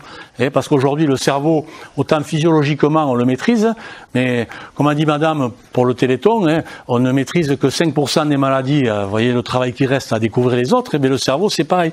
La science explique son fonctionnement à 5%, il reste 95% d'inconnu. Comment se fabrique une pensée, pourquoi elle est ce qu'elle est, voilà, tout ça, scientifiquement, il n'y a pas grand-chose. Donc qu'est-ce qu'il a dit monsieur Jung par rapport à ces couleurs? Il a dit voilà, il y a des gens introvertis et des gens extravertis. Alors on n'est jamais tout intro ou tout extra. Donc les rouges et jaunes, c'est plutôt des gens extravertis et qui vont, le yin, le yang, l'énergie que je fabrique intérieurement, mais la faire rejaillir sur les autres dans ma façon de faire. Voilà, j'exprime cette énergie à l'extérieur de moi, donc je suis extraverti. Alors que les gens plutôt dans le bleu et dans le vert sont des gens plutôt introvertis. C'est-à-dire cette même énergie, en même quantité, je l'utilise à l'intérieur de moi. Comment? Mais dans l'affect du vert, dans l'amour avec un grand A, des autres, d'autrui, et le bleu dans beaucoup de réflexion. Le bleu c'est la batterie au lithium, c'est la couleur qui réfléchit le plus. Alors, comme dit Christophe André, notre célèbre psychiatre, attention à pas mélanger réflexion et rumination. Quand à un moment donné ça tourne en boucle, quand au bout d'un moment je crois réfléchir à un problème, mais que je ne vois ni solution, ni amélioration, je suis encore moins bien de réfléchir que avant d'avoir commencé, il est temps de tout stopper, et d'aller faire autre chose. Il faut se lever, il faut aller marcher, il faut aller boire un café, il faut aller passer un coup de fil, il faut faire autre chose, ça ne sert plus à rien de réfléchir, parce que je ne réfléchis plus, je rumine. Et c'est propre souvent à cette couleur bleue. Jung a parlé de paire de fonctions dans le sens vertical de la roue, dans le sens horizontal de la roue. Dans le sens vertical, il a parlé pensée-sentiment. Je en ai parlé, c'est réconcilier le cerveau et le cœur, puisque vous avez en vous deux organes d'appréhension, de perception des autres. Quelqu'un de nouveau rentre là, il va venir sur scène là, voilà. On va tous le regarder. Alors, ce qu'on ne devrait pas faire, mais qu'on fait tous, c'est juger. Oh, il a l'air comment, il a l'air bon, ça vaut ce que ça vaut, voilà. Donc, si je suis plutôt bleu et rouge, je vais utiliser mon cerveau. C'est l'inconscient, c'est pas moi qui décide, comment je vais le traiter. C'est mon inconscient qui va dire non, voyons, regarde-le, les plus, les moins, il a l'air comme ça, mais il a l'air là, tac, tac. Il y a de l'objectivité malgré tout dans cette observation froide, voilà. Alors que si je suis plutôt dans le vert, dans le jaune, c'est plutôt mon cœur qui va servir de filtre à essayer de découvrir cette nouvelle personne qui arrive. Et quelque part, c'est plus c'est davantage subjectif. Voilà. Et si on me demande de l'avis sur un collègue, si je suis bleu et rouge, je vais dire oui. Ah non, mais oui, là il travaille pas trop mal, ouais, mais là il est tous les jours en retard. Là il passe 1 heure au café. Voilà, je vais trouver tous les plus et tous les moins. Et si je suis plutôt dans la subjectivité du vert et du jaune, et je vais essayer de pas dire oui, c'est vrai que je vais pas parler qu'il est en retard, parce que sinon il sera pas embauché. Voilà, donc les juges au tribunal sont en haut, les avocats sont plutôt en bas. Voilà, pour donner une métaphore. Qui vaut ce qu'elle vaut, il y a des avocats et des juges de tous, il n'y a pas de problème. Dans le sens horizontal de la roue, c'est intuition, sensation. On l'a dit, les gens rouges et jaunes, ils aiment l'action, ils aiment que ça aille vite, donc ils sont plutôt dans l'intuition. La définition de l'intuition, c'est la capacité d'apporter une réponse le plus vite possible à une question. Voilà, je suis en train de faire mon jogging, je suis en forme, peut-être j'étais un peu plus loin que d'habitude dans le bois, je connais pas trop, pouf, le chemin se sépare en deux. De quel côté je vais ? Hop, c'est pas grave. De quel côté je vais allez à droite, je le sens bien à droite. Et pareil, à droite, il n'y a rien. Hein. Mais bon, intuitivement, j'ai choisi. J'ai voulu aller vite. L'intuition ne marche que en ondes alpha. Alors, je vais pas développer les ondes. Hein. Albert Einstein a travaillé sur les ondes cérébrales. Hein. Tout est lié à la matière.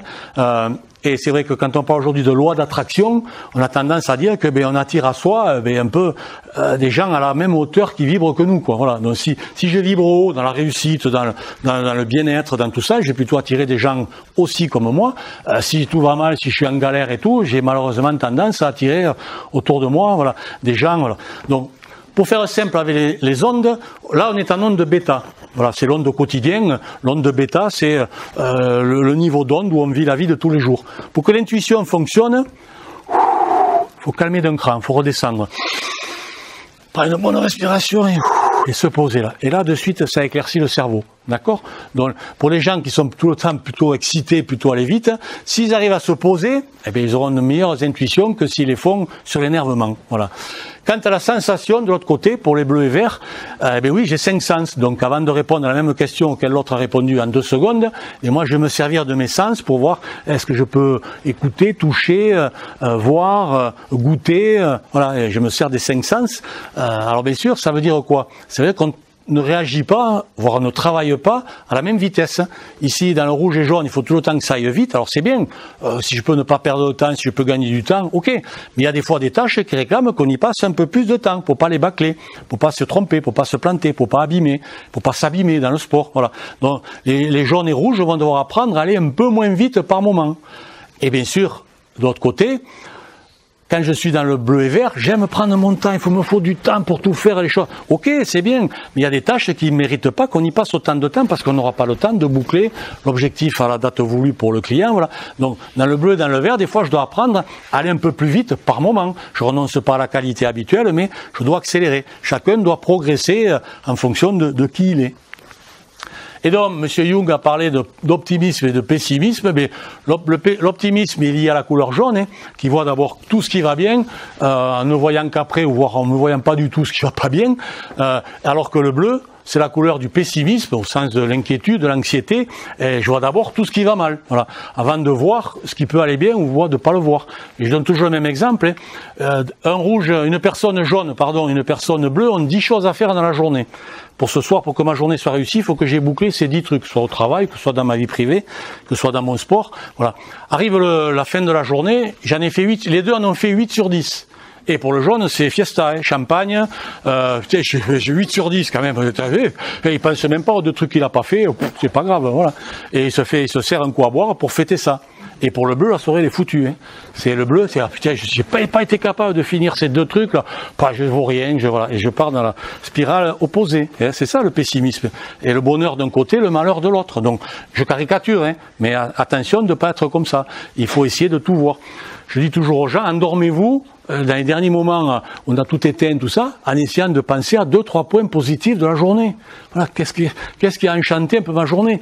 Elle était de merde peut-être, mais le café que j'ai bu ce matin, il était bon quand même. Enfin, essayez de trouver quelque chose pour pas vous endormir sur la noirceur de la journée, les soucis de demain. Voilà, c'est le meilleur moyen d'avoir un mauvais sommeil et de pas récupérer et de pas être en forme le lendemain.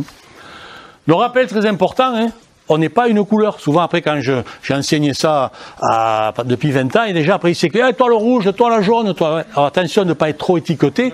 On est bien une couleur dominante, mais on n'est pas démuni des autres couleurs. Mais après, c'est vrai qu'il y a des gens, des fois, caricaturalement, ils sont très une couleur et pas trop les autres. Ils les ont facilement oubliés. Donc, on est bien une combinaison de ces 4 couleurs. 3 façons de voir ce que l'on est, on appelle le style naturel, c'est ce qu'on est au fond de soi, en dehors de toute contrainte, voilà. On a les couleurs que l'on a, et puis quand on est confronté, on sort de chez soi, on est confronté aux autres, on va s'adapter à la vie de tous les jours, on a un style adapté, alors on peut retrouver les mêmes couleurs, et des fois vous me dites des gens, oui moi je le connais dans la vie privée, je le connais au travail, et c'est le même, hein. Et d'autres personnes qui disent, ah non mais moi j'ai découvert dans la vie privée, c'est pas du tout le même qu'au travail, oui après, tout est normal, hein, tout est normal, mais je dois être capable de voir pourquoi je me suis adapté, ou des gens, pourquoi ils ne s'adaptent pas, et des fois ils ne s'adaptent pas, et ils sont pas performants de refuser de s'adapter. Et repérer très vite quel est mon opposé. Voilà, quand je vais devoir rencontrer quelqu'un pour une relation, quelle qu'elle soit, voilà, si je repère pas vite mon opposé, alors les opposés en effet de dualité, qui s'opposent. Là, la dualité des couleurs, c'est le rouge s'oppose au vert, et le bleu s'oppose au jaune. Donc c'est des mondes complètement différents. Donc si je parle dans ma couleur, quelqu'un qui a la couleur opposée, et dans sa tête, qui c'est ce guignol, quoi, de quoi il me parle là, hors de question de faire des affaires avec quelqu'un comme ça. Voilà, ou hors de question de sortir avec, ou de voilà. C'est des fois, en étant l'avantage de maîtriser ce jeu de couleurs, c'est que je peux plus facilement repérer le fonctionnement de l'autre et m'y adapter. Hein. La performance, elle est là. Le caméléon, lui, est performant au quotidien, parce que s'il change pas de couleur en se déplaçant, il se fait bouffer. Donc essayons d'être un peu caméléon dans les couleurs du comportement. Donc je passe vite, et voilà. La société a créé, Arc-en-Ciel a créé la roue sur laquelle on positionne les gens pour leur dire, voilà, le comportement le plus souvent qui revient chez vous, c'est celui-là. Et on les met sur une case. Les mettre sur une case ne veut pas dire les enfermer dans une case. On n'enferme pas quelqu'un, on lui rappelle que voilà, il est plutôt là. Et en étant là, on lui dit, voilà, t'es plutôt introverti qu'extraverti, t'es plutôt sentiment que cérébral. Voilà. Ça donne des éléments. Et quand on fait une roue, on appelle ça la roue des couleurs. Hein. J'ai fait des roues moi dans le cadre du travail, j'ai fait des roues dans le cadre du sport. Voilà. Et quand on met tous les gens sur la roue, ça permet à chacun de se retrouver, mais aussi de comprendre quel est le comportement de mon coéquipier, de mon collègue qui m'échappait complètement. Je comprenais pas comment son comportement. J'ai dit comment on peut fonctionner comme ça. Et oui, mais c'était peut-être mon opposé. Il avait les couleurs opposées aux miennes. C'est normal qu'il n'ait pas du tout le même comportement que moi, la même perception et interprétation que moi de ma vie de tous les jours. Donc ça permet ça. Et comment je fais? Moi, je fais des profils depuis 20 ans. Hein.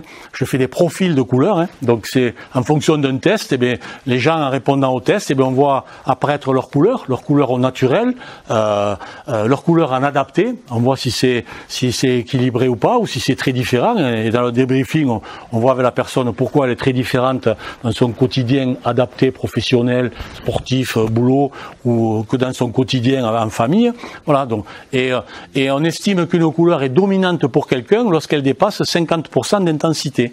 Voilà. Mais même quand on a 2 couleurs identiques, ouais, la personne elle est bleue et verte. Ok, très bien. Donc les 2 sont bleues et vertes. Elles vont se comporter pareil. Non, du tout. Si je suis bleu à 95% et vert à 55%, ça ne sera pas du tout le même comportement que si je suis bleu à 70% et vert à 65%. Vous voyez, c'est là aussi, il y a de la finesse dans l'analyse de ces couleurs. Voilà. C'est pour ça qu'un débriefing c'est toujours intéressant pour comprendre un peu notre comportement. Parce qu'on a tous des forces, on a tous des faiblesses, on a tous des manques. Mais là, quand on lit le comportement, quand on lit les couleurs avec une fiche d'emploi, avec une fiche de sport, voilà, on voit vite pourquoi la personne est performante en fonction de ses couleurs dans ce qu'elle a à faire dans son job de tous les jours.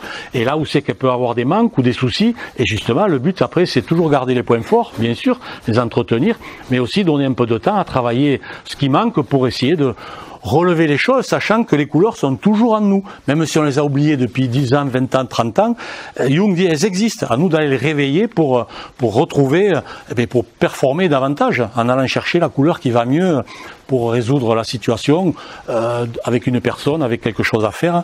Voilà, c'est toujours important de savoir comment on fonctionne.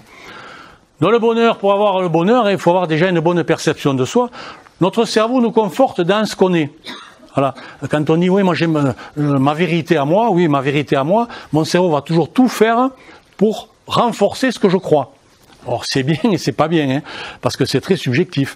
Donc il y a une partie du cerveau qui s'appelle le système réticulé activateur, qui va tout faire pour sélectionner dans ce que je vis tous les jours, tout ce qui me conforte dans ce que je suis. Voilà. Et qui me dit, ouais, tu vois, j'ai bien, c'est normal, j'ai raison, voilà, c'est comme ça. Mais, c'est pas source de progrès. Pour moi, c'est très restrictif. Donc, si ma vie est bien, pourquoi pas? Je dis, voilà, pourquoi j'irai changer ma réalité, ma perception, pourquoi j'irai chercher autre chose, puisque l'essentiel de ce que je vis me rend heureux. Mais si éventuellement ma vie est pas ce que je voudrais qu'elle soit, dans plein de domaines, à moi peut-être de changer ma vérité, de changer ma réalité et de demander à mon cerveau d'aller chercher plutôt autre chose que ce qu'il va chercher d'habitude pour correspondre à ce que j'attends, que je n'ai pas et qui me rendrait plus heureux. Et c'est ça qui est important. Donc pour ça, il faut avoir une bonne perception de soi. Donc, on travaille sur la confiance en soi. La confiance en soi, c'est quoi? C'est quelque chose qui fluctue. C'est pas, on n'est pas motivé du 1er janvier au 31 décembre ou toute la vie. C'est quelque chose qui s'entretient. Sur quoi je bâtis la confiance en moi? Sur la positivité de tout ce que je fais. Voilà. C'est-à-dire, au lieu de ne retenir que ce que je fais mal, que ce que j'ai pas, que ce qui ne va pas, voilà.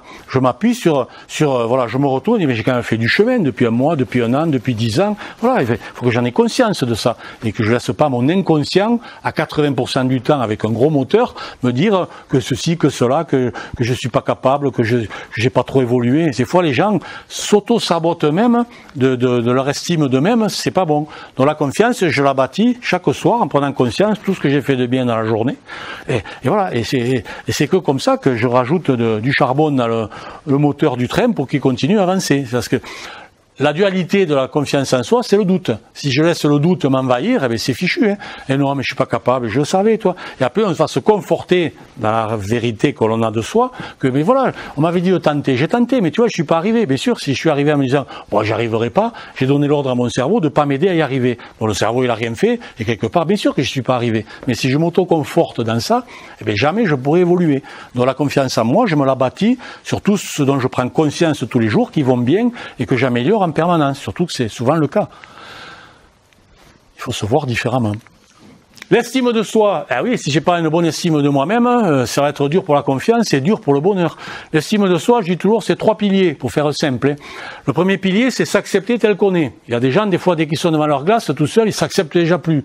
Donc, je suis moche, je suis vieux, je suis cru, je veux les cheveux frisés, ils sont raides, je voudrais les yeux bleus, ils sont... Bon, bref, ça part mal. On s'accepte tel qu'on est, on nous a fait comme ça. À nous de dégager de la personnalité, du charisme, de plein de choses qu'on peut avoir en fonction de qui on est, sans forcément être un esthète de beauté. Voilà. Donc, s'accepter tel qu'on est. Deuxième pilier, se sentir aimé ou apprécié par les autres. Aimé dans le cadre proche, le couple, la famille. Voilà. Même si je suis pas parfait, même si je fais des bêtises, même des fois je pique des colères, ça, on m'aime bien. Voilà, m'apprécie. Voilà. Donc, se sentir aimé ou apprécié par les collègues, les coéquipiers. Voilà. Je me sens apprécié, ça fait du bien, quoi. Et pas rejeté. Troisième et dernier pilier, se sentir reconnu pour ce qu'on fait, même si là aussi je suis pas parfait, mais dans l'ensemble de ce que je fais, c'est plutôt pas mal et les gens me le témoignent. À partir du moment où j'ai ces 3 piliers, j'ai une estime de moi normale qui va me permettre donc d'avoir confiance en moi pour faire les choses et quelque part de plutôt tutoyer le bonheur que le malheur. À partir du moment où il va me manquer des choses dans la confiance ou dans l'estime, ça marchera moins bien. Aimons-nous. Je veux dire, comment on pourrait bien aimer les autres si les gens ne s'aiment pas soi-même? Donc, voilà.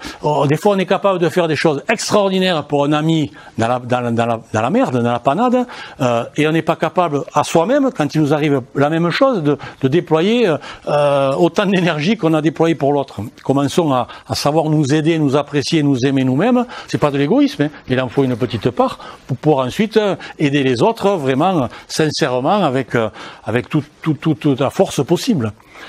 Dernier critère important pour moi, l'affirmation de soi. Affirmation de soi, c'est comment je me sens. Est-ce que je me sens avec un leadership suffisant pour être heureux, voilà, plutôt que voilà, comme le monsieur là. Donc l'affirmation de soi, alors c'est sûr, dans les couleurs, les gens rouges ou les gens rouges et jaunes, quelque part c'est quelque chose qu'ils ont naturellement. Mais les gens plutôt introvertis, plutôt bleus, plutôt verts, en manqueraient un petit peu. Ouais, j'ai pas osé intervenir, j'ai pas osé donner mon avis, j'ai pas voulu influencer le groupe là pour les manger au resto. Moi j'aurais bien aimé aller à celui-là, mais bon, je préférais pas le dire. Les gens, voilà. Si, mais j'ose le dire. Faut oser. Si on n'ose pas, là où les rouges et jaunes ils osent en permanence, les rouges ils mettent les coups de pied dans la porte, hein. Les jaunes, ils viennent envahir le territoire, et moi, voilà. Mais bon, c'est comme ça. Jaune, j'ai pas dit, c'est le narcissisme. Mais il faut un niveau de narcissisme normal pour être heureux. Si je ne m'aime pas, voilà, Narcisse, c'est dans l'excès de s'aimer, il s'est noyé en tombant dans l'eau du lac dans lequel il se regardait tous les jours, voilà. Mais il en faut un minimum. Donc, oser être affirmé, c'est bon pour les bleus, pour les verts, voilà, qui n'osent souvent pas les choses, alors qu'ils sont pétris de qualité. Mais faut oser s'affirmer, faut oser donner son avis. Il faut pas vouloir l'imposer, mais oser. Voilà, c'est beaucoup de gens. Et moi, le premier, je suis passé à côté de plusieurs choses dans ma vie parce que j'ai pas osé. Faut pas vivre avec des regrets, mais voilà, c'est sûr que si j'avais connu cet outil plus tôt, si je m'étais connu plus tôt, j'aurais peut-être fait plus de choses. Mais bon, c'est comme ça. La vie n'existe qu'au présent. C'est à partir de maintenant que je peux travailler. Les émotions, ben en fait, il y a un psychosociologue américain, Daniel Siegel, pour parler d'émotions aux enfants, a utilisé la main. Et vous vous rappelez, le cerveau reptilien, l'orange, le cerveau limbique, le rouge, le cerveau cortical, le gris, voilà. Donc, la partie basse du cerveau, hein, c'est le cerveau inconscient, hein, c'est le reptilien, le pouce, ça va être le cerveau limbique, les émotions, et ça, c'est le cortex qui vient se refermer sur les organes inconscients internes du cerveau, et les ongles, c'est le cortex préfrontal, les fonctions supérieures du cerveau, la prise de décision, la rationalité, la logique, l'empathie, enfin ce qui fait que je peux être quelqu'un de bien. Voilà. À partir du moment où je vis une émotion forte, elle est envoyée par le cerveau instinctif, pouf, il y a des connexions entre ce qui m'arrive et mes fonctions supérieures. Et là, sous l'emprise de la colère, sous l'emprise de la peur ou de la tristesse, je vais faire des choses, je vais dire des choses qui peut-être je regretterai après. Voilà. Donc quand je sens, on ne peut pas empêcher l'émotion, mais quand je sens qu'elle arrive, à moi de me recentrer, au lieu de réagir à chaud, voilà, ou de partir dans des flots de larmes si je suis triste d'avoir appris une nouvelle, ou la peur de quelque chose qui me fait m'enfuir. Voilà. Non, je me recentre. Toujours pareil, la respiration. Bonne respiration, et je me reconnecte. Voilà, je me reconnecte pour essayer de... Bon, ok, qu'est-ce qui m'arrive là? Pourquoi j'éprouve ça? Voilà, c'est quoi la situation? Qu'est-ce que j'aurais voulu plutôt que ça? Voilà, qu'est-ce que je peux faire? Voilà. Mais je ne peux raisonner comme ça que si j'ai reconnecté les fonctions supérieures de mon cerveau à l'ensemble de mon cerveau. C'est là que je dis que ces trois parties, reptilien, limbique et cortical, doivent collaborer ensemble, voilà. Mais à moi de les faire collaborer. Parce que si je respecte pas la logique de mon cerveau, je vais dire et faire des choses là qu'après, voilà, sur le moment, mais qui me rendent pas service, qui m'amènent pas vers le bonheur, hein, qui m'amènent vers le malheur. Donc à moi de gérer. Ok? Dans les émotions observables, eh quelqu'un qui est rouge, c'est quelqu'un qui se mettra le plus souvent en colère. Quelqu'un qui est jaune, c'est la joie, bien sûr, mais qui va m'apporter une surexcitation et de l'énergie pour continuer dans mon bien-être. Le vert, il essaie de pas montrer ses émotions, et le vert, c'est celui qui veut se rendre utile aux autres. J'ai dit vert, je l'ai pas dit, c'est une couleur sociale. Quand des métiers où on veut aider les autres, les métiers médicaux, les métiers de soins, les métiers d'apport aux enfants, aux personnes âgées, voilà. C'est je veux me rendre utile aux autres. Les autres comptent même avant moi, et je ne serai heureux que si je vois que je fais le bien autour de moi. Voilà. Donc j'essaie de pas gêner les autres avec mes émotions, mais quand quelque chose, voilà, me va pas, c'est sûr que c'est la tristesse qui m'envahit, là où le rouge a plutôt de la colère. Et le bleu, c'est la peur. Alors la peur de quoi? La peur de moi, la peur de ne pas être à la hauteur, la peur de ne pas avoir assez de temps, la peur de ne pas être reconnu à ce que je pense valoir, plein de peurs, quoi, plein de peurs qui me paralysent, qui me tétanisent, et avec lesquelles je m'auto-sabote et je n'ose pas faire les choses. Voilà. Donc à moi d'identifier mes peurs, et le profil nous aide au travers des couleurs dominantes à voir quelles sont les peurs qui vont revenir le plus souvent et pourquoi, et qu'est-ce qu'on fera à ce moment-là quand ça arrive. On met en place des routines, enfin, il y a plein de choses à pouvoir faire pour justement passer le cap de ces mauvais moments que jusqu'à maintenant je n'ai pas pu gérer et qui ont empêché que je sois performant dans ce que je voulais faire. Et les styles de débordement, quand je ne maîtrise plus du tout l'émotion, dans quoi elle m'amène? Eh bien, le rouge, dans tout ce qui est la dictature vis-à-vis des autres, et que ce soit au travail, que ce soit dans la famille, voilà, l'autoritarisme. Le jaune, eh bien, quand son surexcitation, quand ça lui va pas, il va devenir très piquant, et des fois, les jaunes ont ce charme de vous trouver des mots qui font encore plus mal que si vous avez mis un coup, une gifle, une tarte. Voilà, j'attaque avec des piques cinglantes. Le vert, quand la situation l'échappe, eh bien, il se cacherait derrière le rideau, là, il essaierait de sortir de la situation tellement les gens qui crient, là, qui s'engueulent, tout ça, ça ne lui va pas du tout. Et dans sa tristesse, il essaie de se cacher. Et le bleu, lui, s'enfuit. Il dit, ouais, puisque c'est ça, messieurs, dames, salut, moi ça m'intéresse plus, il n'y a plus rien de conforme à ce que je voulais, bye bye, quoi. Voilà, c'est comme ça, c'est pour ça qu'il faut respirer et traiter avant de basculer là-dedans. Le stress, notre ami le stress. Et oui, le stress, c'est notre ami. C'est quand j'ai un signal de stress, c'est que là aussi, le néocortex préfrontal a détecté qu'il se passe quelque chose dans ma vie qui n'est pas conforme à ce que j'aimerais. Donc il m'envoie des signaux, à moi d'en tenir compte. Hein. Voilà, si je veux me sortir de là. Et le stress, c'est tout à fait normal. Moi, quand on me dit, ouais, non, le stress, c'est que du mal, j'ai dit non. Pour les sportifs, on parle d'acide lactique. Ah, c'est un poison, l'acide lactique. Ah non, c'est pas un poison, heureusement qu'il existe. Si on fabriquait pas d'acide lactique dans les efforts intenses, les fibres musculaires pèteraient, tout exploserait et je serais une loque de chair, voilà, donc de chair et d'os. Non, non, l'acide lactique, c'est un limitant qui permet justement, au-delà d'un certain effort, de dire là, il faut arrêter, il faut ralentir parce que on peut plus tenir, quoi. Et donc, tous les sportifs font de l'acide lactique, et heureusement que ça existe pour pas aller au-delà de ce que je ne peux pas aller. Le stress, c'est pareil. Heureusement qu'il existe parce qu'il nous alerte sur quelque chose qui n'est pas conforme à ce qu'on voudrait. Mais si je ne le gère pas, il va aussi m'amener à des situations de malheur absolu et jusqu'à m'en détériorer la santé. Hein. Donc, dès qu'il y a stress, il y a modification du comportement. Donc, pour faire un rapport aux couleurs, le stress léger ou le stress aigu, c'est quoi? Ben, le stress léger, il va me renforcer dans ce que je suis au départ. Si je suis quelqu'un de rouge et jaune, je vais être encore plus rouge et jaune. Voilà. Mais si après le stress, je ne le maîtrise pas et je me laisse emporter, envahir par lui, on va voir, c'est des hormones qui sont sécrétées dans le corps, mais j'ai basculé à l'opposé. C'est-à-dire, le rouge qui était si dominant, si dominateur, qui voulait en imposer à tout le monde, il va partir en craquant, en pleurant. Voilà. Le vert qui était si gentil, qui disait jamais rien, qui prenait tout sur lui, il va piquer nos colères, tout le monde va dire, mais qu'est-ce qu'il arrive? Voilà. Il va exploser, voilà. Et oui, quand le stress il est aigu, on bascule dans l'opposé de ce qu'on est au niveau du comportement. Et après, quand on parle de bon stress ou de mauvais stress, tout dépend quel est le système du corps qui le gère. Voilà.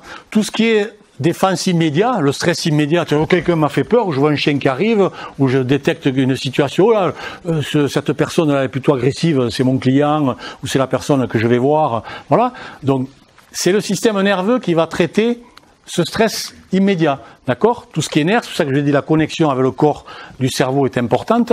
Le système nerveux va fabriquer de l'adrénaline, va fabriquer de l'énergie, il va activer dans le corps le glucose et le glycogène pour pouvoir faire un effort, pour pouvoir me sortir de ce stress. C'est le chien, mais je vais courir un peu, ou alors s'il n'est pas trop grand, je vais lui mettre un coup de semelle, enfin je vais voir, je vais adapter mais pour m'en sortir, d'accord? Et au départ, c'est fait pour se sortir de la situation, un bout du plafond tombe, je vais mon épaule pour le retenir, voilà, enfin bon, le corps est tellement bien fait qu'il obéit au cerveau qui donne les bons ordres, et le stress va m'aider à se sortir de cette situation grâce à mon système nerveux.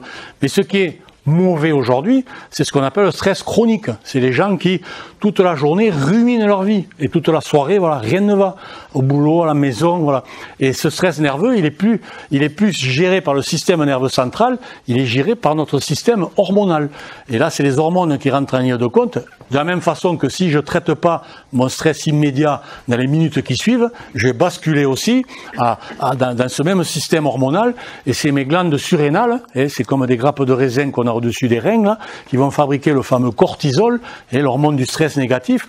Le problème du cortisol, c'est que pour 5 minutes de grande colère ou de grande peur ou de grande tristesse, il faut après 5 heures pour évacuer le cortisol qui a été généré dans le corps, comme dans le sport. Hein. L'acide lactique, il faut plusieurs heures pour que le corps le digère avant de pouvoir refaire des efforts un peu importants. Et ce stress chronique, c'est parce qu'à un moment donné, il y a surproduction de cortisol en permanence, puisqu'en permanence je rumine que ma vie ne va pas, je vois tout ce qui va mal, voilà, et c'est ça qui bouffe mon système immunitaire et qui après me rend fragile pour plein de choses. Et pour faire vite, rapidement avec les couleurs, c'était Henri Laborie, qui était un sociologue c'est un ancien biologiste, je crois, un chercheur, voilà, qui après à la retraite est devenu sociologue. Il nous a parlé de 4 formes instinctives de stress et qui en plus, il connaissait pas les couleurs, mais qui correspondent exactement à nos couleurs.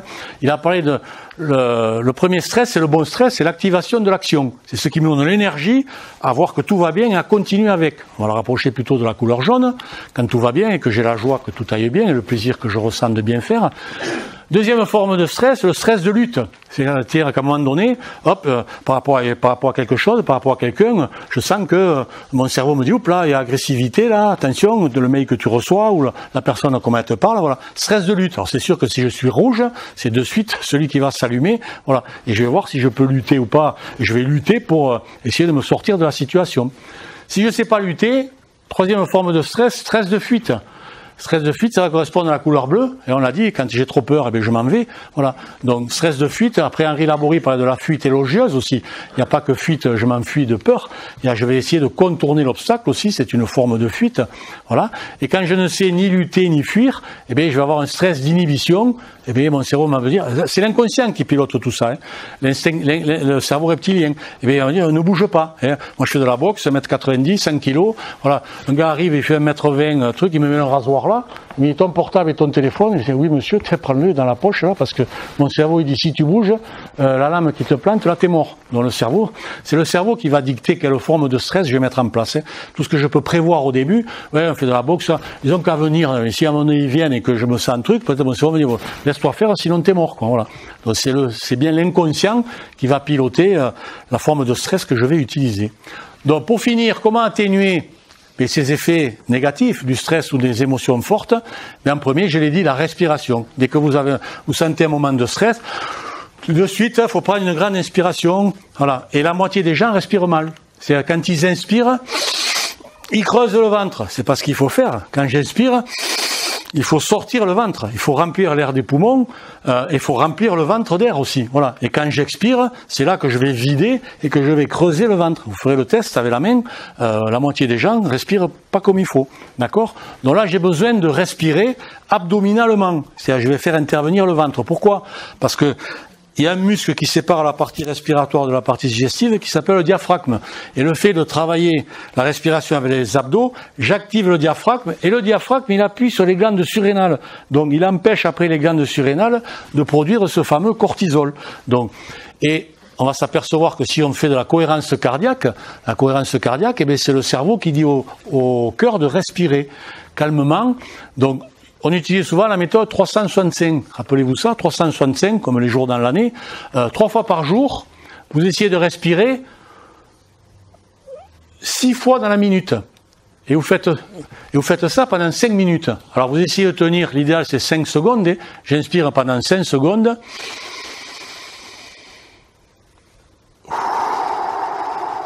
Et je vide 5 secondes, donc 6 fois, on a bien la minute. Hein.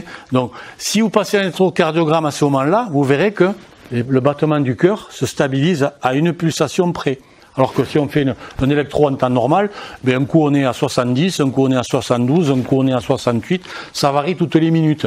Et si pour si peu que dans ma tête, je suis en train de penser à des trucs, voilà, ça oscille. La cohérence cardiaque permet de calmer le système. D'accord? Donc c'est très important. Vous faites ça 3 fois par jour.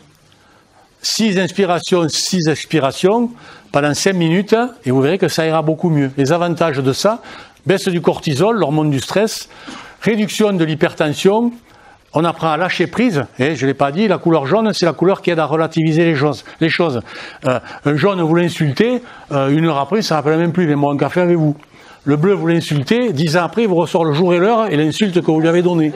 C'est comme ça, c'est l'émotion grave la mémoire. Voilà, donc là, je lâche prise, faut lâcher. Rappelez-vous, il y a des choses qu'on peut contrôler, on fait tout pour essayer, mais il y a des gens qui veulent tout contrôler, c'est pas possible. À un moment donné, là où j'ai pas la main, il faut que j'accepte, je laisse faire. C'est comme ça, je peux pas tout contrôler. Voilà. L'acceptation, c'est la première règle en psychologie de ce qui nous arrive. Comme disent les sages, dans la vie, ce qui est grave, c'est pas ce qui nous arrive, ça nous arrive. Ce qui est grave, c'est ce qu'on fait de ce qui nous arrive. Et là, en fonction de la perception qu'on a des choses, de l'interprétation qu'on a, on peut se rendre malheureux ou heureux de ce qui nous arrive. Et il faut accepter même le pire. Et le deuil, je ne pourrais revivre normalement que quand j'aurais accepté que la personne à qui je tenais est partie. Voilà, il y a des gens qui n'y arrivent pas, hein, qui partent après ou qui vivent malheureux tout le temps qui reste. Voilà. Mais l'idéal, c'est de revivre une vie normale. C'est l'acceptation qui est la clé de tout. Donc, ça améliore la concentration, ça améliore le sommeil. Voilà, c'est parfait.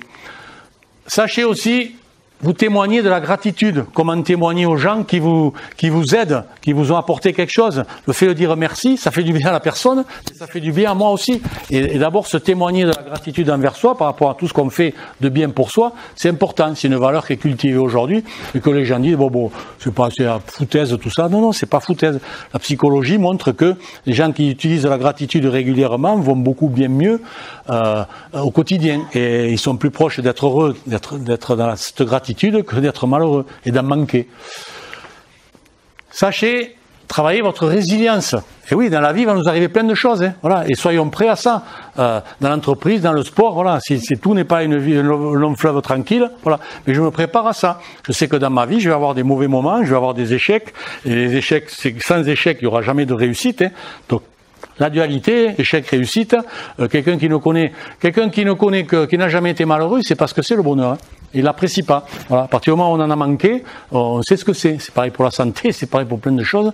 Voilà. On doit être résilient. Vous pouvez regarder les vidéos de Boris Cyrulnik, qui a vécu des choses terribles quand il était petit. Il a perdu toute sa famille dans les camps de concentration. On lui a dit, tu feras jamais rien de ta vie avec ce que tu as vécu. Il a été neuropsychiatre. Enfin, voilà, ça a été une sommité de la science et de la médecine. Il a donné sa vie pour aider les enfants, les autres, et surtout ceux qui avaient vécu aussi des choses comme lui. Donc, ça se travaille, la résilience. Et j'aime bien les plantes qui poussent dans le désert, ça provient de là. Et enfin, rappelez-vous que la motivation, c'est la clé aussi pour arriver à changer. Et on parle de gestion du changement. On l'a dit, le cerveau, il n'aime pas changer. Il aime la routine, il aime la zone de confort, il aime être pépère dans ce qu'il fait tous les jours. Et bien, si je veux arriver à avoir autre chose que ce que j'ai, et mieux que ce que j'ai, je vais devoir, bien sûr, changer des choses. Donc, à moi, les couleurs vont m'y aider, mais la motivation intrinsèque, parce qu'il dépend de l'extérieur, ce qui dépend de moi, ce qui a du sens, mes valeurs, voilà, ce pourquoi je fais les choses, la notion de sentir que je progresse, que j'évolue, que j'ai du plaisir à faire ces efforts. Voilà, c'est tout ça. Moi, j'ai choisi la boxe parce que c'est un sport. Enfin, j'ai pas choisi au début. J'étais mort de trouille vous m'auriez dit qu'un jour rugby, qu'un jour je ferais de la boxe. Je vous aurais dit, j'aurais aimé, mais alors, jamais j'en ferai parce que j'ai trop peur, quoi. C'est un sport, non, jamais je me serais senti capable de. Et puis un jour, on m'a un peu poussé à y aller après une blessure qui faisait que je pouvais plus jouer au rugby. Et bien, j'y étais, j'ai découvert, et on m'a poussé aussi jusqu'à monter sur un ring. Et après, une fois que j'y suis monté une fois, je dis, quand c'est que je remonte? Voilà. J'ai découvert autre chose. Ça veut dire que je me limitais moi-même à croire que j'étais pas capable de faire des choses, que pourtant j'ai fait, et plutôt bien fait après. Donc on a tous cette capacité, ce plafond de verre, qu'il faut des fois faire sauter pour pouvoir faire des choses qu'on ne croyait pas pouvoir faire, mais qu'il faut se découvrir à pouvoir faire, et même être aidé par d'autres à pouvoir y arriver. Parce que souvent, on ne se voit pas nos propres qualités, les autres à côté les voient, quoi. C'est important d'être bien accompagné, bien coaché. Voilà. Et la motivation, la première, c'est ça, c'est soi-même, je me motive. Voilà. Les clés de la motivation, c'est je progresse, je me sens utile, voilà, j'ai du plaisir à faire, et je l'entretiens. La motivation, c'est comme la confiance en soi, c'est comme la forme physique. On n'est pas motivé du jour comme ça, dans la naissance, non. Ça s'entretient régulièrement. D'accord? Dernier slide par rapport à tout ça, le bonheur, c'est la remise en question introspective, mais malheureusement, j'ai tendance à dire méchamment que la remise en question n'existe pas. Je ne sais pas si vous vous remettez en question, vous.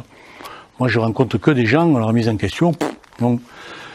Et je fais la différence entre la remise en question subie et la remise en question proactive. Voilà. Alors bien sûr que la vie nous remet en question, voilà. Mais quand la vie nous remet en question parce que nous avons un coup de planche dans la figure, est-ce qu'on est forcément bon? Est-ce qu'on est bon quand on subit les choses? Moi je pense que non. Enfin, on est moins bon que quand on décide soi-même de faire les choses. C'est-à-dire la vraie remise en question pour moi, c'est dire justement, là en ce moment tout va bien dans ma vie, voilà, tout va bien, c'est à peu près, voilà. Donc je vais en profiter. Qu'est-ce que je peux faire évoluer? Sur quoi je peux gagner un peu? Voilà. Moi je dis à mes jeunes, progresser 1% tous les jours. 1%, c'est rien du tout. Et j'aime beaucoup l'équation, un peu multiplié par souvent égale beaucoup. Et oui, si tous les jours je m'oblige à faire une minute de plus de ça, faire une répétition de plus de ça, voilà, et bien je vais progresser. Alors tous les jours ça a l'air de rien, mais imaginez sur l'année, sur les années, c'est beaucoup. Donc pour moi la vraie remise en question, c'est quand on accepte nous-mêmes de vouloir évoluer sur quelque chose, et pas attendre que la vie nous pesque et nous oblige à le faire par force pour passer un certain cap, quoi. Ce qui faisait dire à Jung, à Carl Gustav Jung, voilà, les gens pourraient apprendre de leurs erreurs s'ils n'étaient pas si occupés à les nier. Et il y a beaucoup de gens dans le déni voilà, non, moi je suis pas comme ça, ils sont que comme ça, quoi, voilà. On peut pas aider les gens qui ne reconnaissent pas les choses et qui ne veulent pas de l'aide. Donc pour conclure, j'utiliserai la devise de Marc Aurèle, qui était la devise de la Société Arc-en-Ciel, où je me suis formé il y a 20 ans à Paris. Ils avaient Alors Marc Aurèle, qui était un grand guerrier, mais aussi un grand philosophe, voilà, il a dit la chose suivante, il a dit « L'être humain accompli est celui qui a la force et le courage de changer ce qu'il peut changer en lui, même s'il faut faire des efforts. La sérénité d'accepter ce qu'il ne peut pas changer. Oui, on a tous des limites, certainement au-delà de ce qu'on croit aujourd'hui, mais elles existent quand même. Et bien sûr, la sagesse d'en faire la différence. » Merci, monsieur Marc Aurèle. Merci pour votre attention. Merci pour votre contribution au Téléthon. Grâce et merci au Rotary Club Tarbé. Merci. C'est quoi le timing? Je ne sais même pas comment vous parle.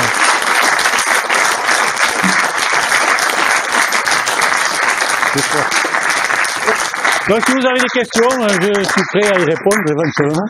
Ça va? C'est un peu long? Non, c'est parfait.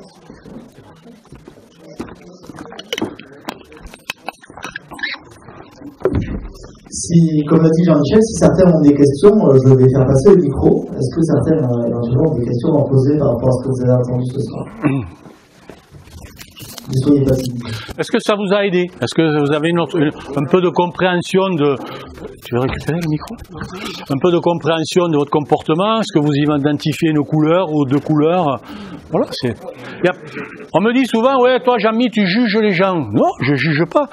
J'essaie de ne pas juger. Mais essayer de comprendre le comportement de l'autre, c'est pas forcément lui porter un jugement. Voilà, c'est... Après, le comportement, il est ce qu'il est, mais il est ce que j'en fais. Et on parle de signes de reconnaissance. Les signes de reconnaissance, il y a des signes inconditionnels. Et ce que je suis, on n'y touche pas. Ma couleur de peau, je sais pas, mes idées, mes valeurs, on n'a pas le droit d'y toucher. C'est inconditionnel. Voilà. Par contre, ce que je fais, oui, si j'utilise mal mes couleurs, oui, ben, je m'expose à la critique, je m'expose à ce qu'on me rentre dedans, et c'est normal. Voilà. Et moi, je ne progresse que grâce aux critiques constructives. Donc, apportez-moi des critiques constructives que je puisse continuer d'évoluer. Bon, certaines personnes qui sont là, je les appellerai demain pour qu'elles me fassent un feedback. Le feedback est important en entreprise. Beaucoup de gens souffrent d'un manque de feedback. On leur dit pas si ce qu'ils font, c'est bien, c'est pas bien, ils savent pas. Donc, le jaune, lui, il se dit, peut-être puisqu'on me dit rien, c'est que ça va. Tiens, je me rebois un café, tiens, voilà. Et le bleu, il se dit, mais si on me dit rien, c'est que ça va pas, c'est que j'en fais pas assez, c'est tout. Et puis, c'est complètement différent, les couleurs, hein, dans le comportement de la même situation. Merci. D'une manière très constructive, je pense qu'on peut encore t'applaudir et te remercier pour ta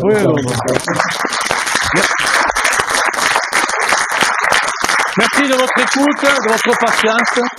Personne n'est parti avant la fin. Vous n'avez peut-être pas osé. Il faut oser, hein, on a dit. Il faut oser les introvertis bleus et verts. Je rebondis sur ce que tu as dit. Il y a une personne qui est arrivée après l'heure et qui est repartie avant l'heure. Je l'ai remercié tout à l'heure à travers la municipalité. Michel Garnier est venu nous voir. Il a œuvré pour qu'on ait aussi cette salle. Donc je le remercie, même s'il est passé en coup de vent. Mais ça me l'avoir vu dans l'ombre de la porte, oui. En tout cas, si personne a des questions, je le signale là-dessus. Si, Théo, une question? Alors un petit mot, mon ami Jimmy, judoka, on est des sportifs, hein, voilà, a filmé toute la soirée, donc je donnerai le lien, voilà, vous mettrez en contact avec le Rotary, qui me connaissent et moi-même. Donc Jimmy a un site, le tatami de la souris, il n'y a pas de hasard, on est dans le judo, donc je pense qu'il mettra cette conférence en ligne sur son site, le tatami de la souris, sur YouTube, et vous y verrez aussi des bouts d'échange qu'on a fait sur la préparation mentale, sur le disque. On a fait quelques vidéos, il les a publiées, elles sont disponibles sur son site. N'hésitez pas, si ça vous intéresse, à aller voir si vous y trouvez des choses intéressantes pour vous. Alors du coup, j'ai une petite question. Bon, déjà, merci pour cette conférence, c'était très intéressant. Est-ce que c'est possible de changer sa couleur prédominante? Alors, on ne va pas toucher à son naturel, mais on va travailler l'adaptabilité. C'est-à-dire, si je suis, mettons, bleu et vert, je ne vais pas me réveiller demain rouge et jaune, ça c'est sûr. Mais si j'ai perçu tout ce qui était mon côté bleu et vert, et les avantages que je veux en garder, à moi d'aller faire des progrès, de temps en temps, sur le rouge, qui me manque parfois, sur le jaune, qui me manque parfois, voilà. Je vais développer mon adaptabilité. Mais je vais en rien changer ce qui est au fond de moi. Et il n'y a que les gens qui ont failli mourir, hein, qui ont vu la lumière blanche et qui ne sont pas partis, hein. J'ai en discuté avec un vendredi dernier, ils voient la vie complètement différente. Et j'avais fait son profil à une époque, aujourd'hui il n'est plus du tout pareil, mais lui il a fait reset complet, il est reparti en disant je veux plus vivre ce que j'ai vécu, je veux, voilà. Mais sinon c'est sur l'adaptabilité qu'on travaille, et on reste ce qu'on est au fond de soi à vie. D'autres questions?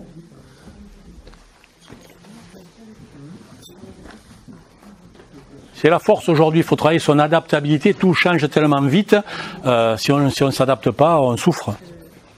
Merci. Comme mon ami là-bas, je vais vous remercier pour votre intervention. Je n'ai pas vraiment une question, je voulais surtout apporter un témoignage. Oui. Il y a quelques années, je vous avais écouté, vous aviez fait une intervention auprès de la CPME, donc ça remonte il y a quelques années, et c'était au tout début de mon action de reprise d'entreprise. Et donc j'avais eu l'idée d'utiliser au cours comme des études de cas en fait auprès des techniciens, parce que on se rendait compte qu'il y avait parfois un déséquilibre dans notre organisation au sein de l'entreprise, c'est une entreprise de bâtiment. Et c'est en fait grâce à la méthode que vous m'aviez appris à l'époque sur les couleurs qu'on a restructuré les équipes et qu'on est devenu performant. D'accord. Donc c'est vraiment lors de recrutement, plutôt que de s'attarder sur un CV, finalement on s'est attardé sur pas la couleur, parce que je n'ai pas autant de compétences que vous pour juger la couleur, mais par contre, j'ai utilisé les couleurs de manière à construire les équipes. D'accord, merci. Merci, t'as mieux.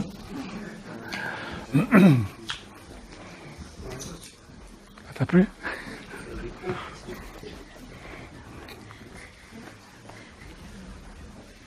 Tu as évoqué tout à l'heure les questions de management qui provoquaient bien des fois de la souffrance au travail.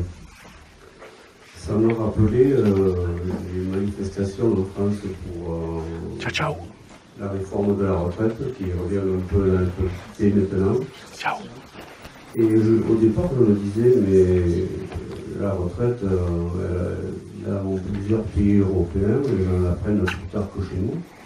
Comment ça se fait qu'en France, ils soient si opposés, si mécontents? Et j'ai réfléchi un peu, et j'ai vu, j'ai écouté, et bien des gens étaient vraiment en souffrance. Alors, j'ai lu un peu, j'ai cherché un peu, et j'ai trouvé, oui, que le management en France posait question. Je voulais te demander, comme tu as travaillé avec pas mal d'entreprises sans doute, de m'éclairer un petit peu, mais il me semble qu'il est trop vertical, trop autoritaire. Dans d'autres pays comme l'Allemagne, il est beaucoup plus horizontal.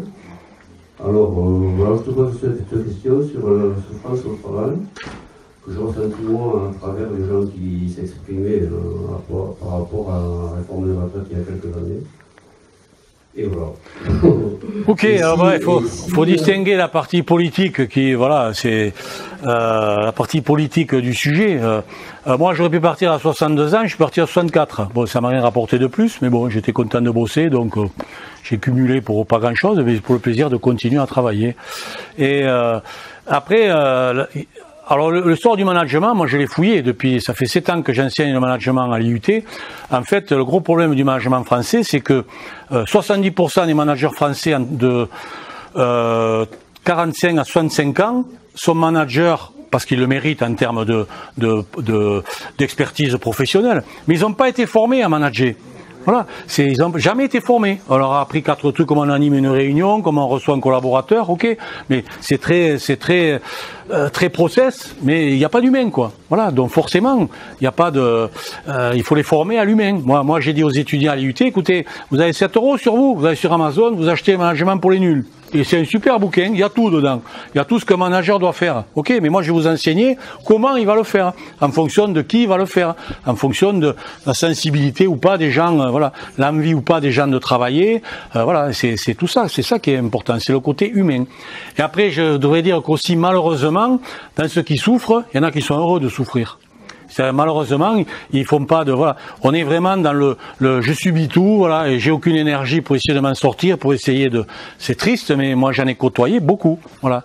Des gens qui se plaignent, et quand vous voulez les aider à quelque chose, ils n'en veulent même pas de votre aide. Non, je veux pouvoir continuer à me plaindre.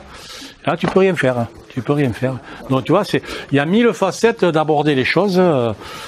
Mais moi, je voudrais aider beaucoup de monde, mais beaucoup de monde ne veut pas être aidé non plus. Donc, dans le sport, c'est ça. Moi, j'essaie de me battre depuis 10 ans pour faire avancer la préparation mentale. À part le Tarbes Pyrénées Rugby en 2012 avec Pierre-Henri Broncan, il n'y a pas un club qui m'a ouvert la porte. Voilà. C'est tout, c'est comme ça. J'ai démarché tous les clubs du top 14, de Pro D2, j'ai écrit à des présidents, des managers. Seul le président du Racing m'a répondu en personne, mais derrière les 2 entraîneurs ont verrouillé et n'ont pas voulu de prépa mentale. Voilà. Résultat, on est champion du monde. Pardon, on n'est pas champion du monde. Ah ben ça me permet de mettre un petit tir aussi. Hein, voilà. C'est ma déception à moi, ça. Mais je reste motivé pour les aider, quand même. D'autres questions, éventuellement? Non. Oui. Oui.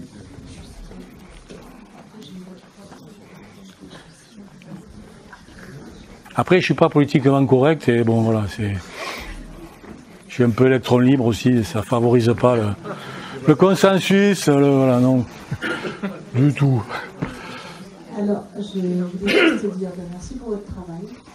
Et juste, ce que moi j'en sortirais de la soirée, c'est que je pensais chaque jour quand je me levais le matin, être consciente de ce que je faisais.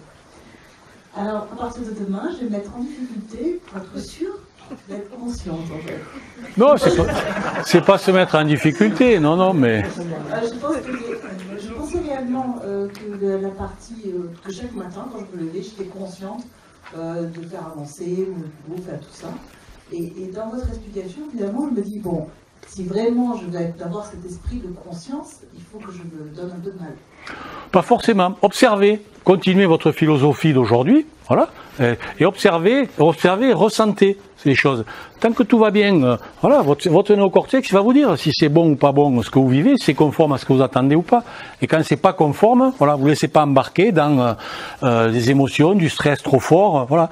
Et observez-vous, observez, ressentez. Dans la préparation mentale, on parle de visualiser les choses. Ok, c'est bien de visualiser ce qu'on veut faire, se voir en train de faire, mais ça suffit pas. Pour que ça grave l'inconscient, tellement il est puissant, il faut y associer les émotions et le ressenti avec. Je me vois faire telle ou telle chose, mais en les faisant, je ressens ça. Et c'est apporter ce ressenti qui va doper cette visualisation pour que l'inconscient l'acte. Voilà. Parce que l'inconscient, lui, il fait pas la différence entre l'imaginaire, l'hypothétique, le réel. Pour lui, dès qu'on lui met une pensée, c'est maintenant. Voilà. Si je m'en fais pour ma fille qui est pas ici, qui est là-bas, oulala, tout ça, mon inconscient, si je me fais du tracas alors qu'elle est heureuse comme tout et tout va bien, il va me faire du mal maintenant par rapport à ce que je pense maintenant. Je fais pas la différence entre c'est moi qui suis en train d'imaginer ça, ou alors ma fille vient de m'appeler pour me dire papa, ça va pas du tout, j'ai tel problème, voilà. C'est pour ça que je dis attention à l'imagination. Attention à là où elle nous embarque, parce que l'inconscient est capable, avec la puissance qu'il a, les 3/4 du temps, de nous amener dans des endroits loin du bonheur, quoi. Et on sera malheureux pour des choses qui ne sont même pas la réalité, quoi. Voilà. Non, observez-vous, observez ce que vous ressentez, et tant que tout fonctionne bien, ne vous mettez pas en difficulté, c'est pas la peine, hein. C'est pas la peine. Encore un tour de micro. Bien. Vous m'avez posé la question sur les routines, Marc, la dernière conférence. Oui, mais cette fois, je vais te poser une question plus personnelle. J'aimerais connaître ton profil, l'évolution de ton profil de couleur, toi, personnellement, entre le moment où tu joues au rugby et celui où tu es monté sur un ring. Le jour et la nuit. Ah oui. Ah oui, bien sûr, oui. Et encore, je connaissais pas tous ces outils, voilà. Mais quand même. Oui, alors moi j'étais plutôt bleu dominant, je reste bleu dominant, moi c'est le bleu, j'adore l'océan et sa profondeur. Je suis bleu dominant, mais j'ai beaucoup évolué sur, j'étais intolérant. Moi, avant de connaître ça, j'étais le roi des cons, quoi. Et l'intolérant complet qui disait que si on pense pas comme moi, si on n'est pas d'un même niveau d'exigence que moi, on n'a rien à faire avec moi, on dégage. Et après, j'étais tout seul. Moi, j'étais le roi des cons, tout seul dans mon coin, voilà. Donc, j'ai vu défiler ma vie quand je me suis formé. Donc, la différence entre le rugby et la boxe, c'est le rugby, j'étais timide, j'étais porté par les copains. Voilà. Après, j'essayais de bien jouer, de me donner. J'étais pas bon, hein. J'étais pas un vrai joueur moi, le ballon, dès qu'on me le donnait, je vais merder avec, sans doute, je vais filer à quelqu'un pour qu'il joue. Voilà. J'étais un maillon anonyme de, pousser comme un âne en mêlée, essayer de foutre des tampons aux gens, mais pas des coups de poing et des coups de pied. J'avais la trouille quand il y avait des bagarres. La trouille de pas savoir quoi faire. Donc, voilà. C'est pour ça qu'un jour, Philippe Dintran et Christian Paul, paix à son âme, m'ont dit, toi, tu nous as étonnés, t'as eu la carrière que tu as eu au rugby, mais nous, on n'aurait pas eu les couilles de monter sur un ring, quoi. Même si on a guerroyé sur les terrains, on ne serait jamais monté sur un ring de boxe pour aller affronter quelqu'un qui voulait nous dézinguer, quoi. Voilà. Donc après, j'ai retrouvé les mêmes choses dans mon bleu. Si tu veux, ce qui m'a plu dans la boxe, avec la trouille toujours, parce que le bleu et la trouille en permanence, c'est la stratégie du bleu. Donc comment je peux, avec ce type-là qui me regarde avec les yeux méchants comme si j'avais fait quelque chose, comment je vais pouvoir m'en sortir pendant tant de rounds pour essayer de le toucher sans être touché, voilà. Et c'était cette histoire de me remettre en difficulté qui m'a plu et qui m'a fait remonter plusieurs fois sur le ring. Voilà. J'ai gagné un peu de rouge certainement parce que si on est vert sur le ring, voilà. Jésus a dit tendez l'autre joue, bon, faut pas tendre déjà la première, hein, et Michel Onfray a dit que Jésus, c'est pas sûr qu'il existait, donc bon. Bref, voilà. Après, c'est sûr que dans la vie d'après, oui, j'ai fait plein de choses que j'aurais jamais fait si j'avais pas connu changer de boulot des fois, je me suis barré, j'ai fait du libéral après avoir été salarié, et voilà, j'ai gagné en autonomie. Voilà. Aujourd'hui, j'essaie d'être un caméléon, un vrai caméléon. De me dire que pour moi, pour m'en sortir, pour ma performance au bonheur, quelle couleur il faut que j'utilise là, avec cette personne, ou là avec telle autre, ou pour faire ça, pour réussir ça. Voilà, ça m'a fait énormément de bien, quoi. Voilà. Et c'est le bien que je voudrais faire aux sportifs, mais c'est compliqué. Yves, hein, c'est compliqué.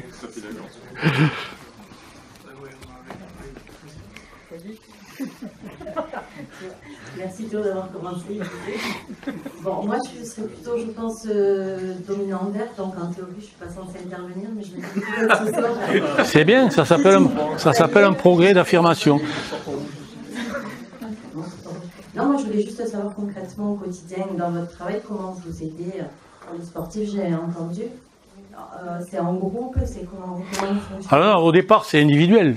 Moi je fais faire un test à chacun et pour déterminer ses couleurs naturelles, ses couleurs en adapté, par rapport à son sport, par rapport à son poste, par rapport à ce qu'il a à faire. Voilà, je regarde dans les couleurs, qu'est-ce qui va favoriser tout ce qu'il y a à faire, et là où il va y avoir peut-être des manques ou des progrès à faire. Et après je vis sur ce qu'il va me dire. Au départ les sportifs sont qu'est-ce que tu me dis sur moi, qu'est-ce que tu me dis sur... Ok, je vais te dire le maximum de choses de ce que je vois de ton profil.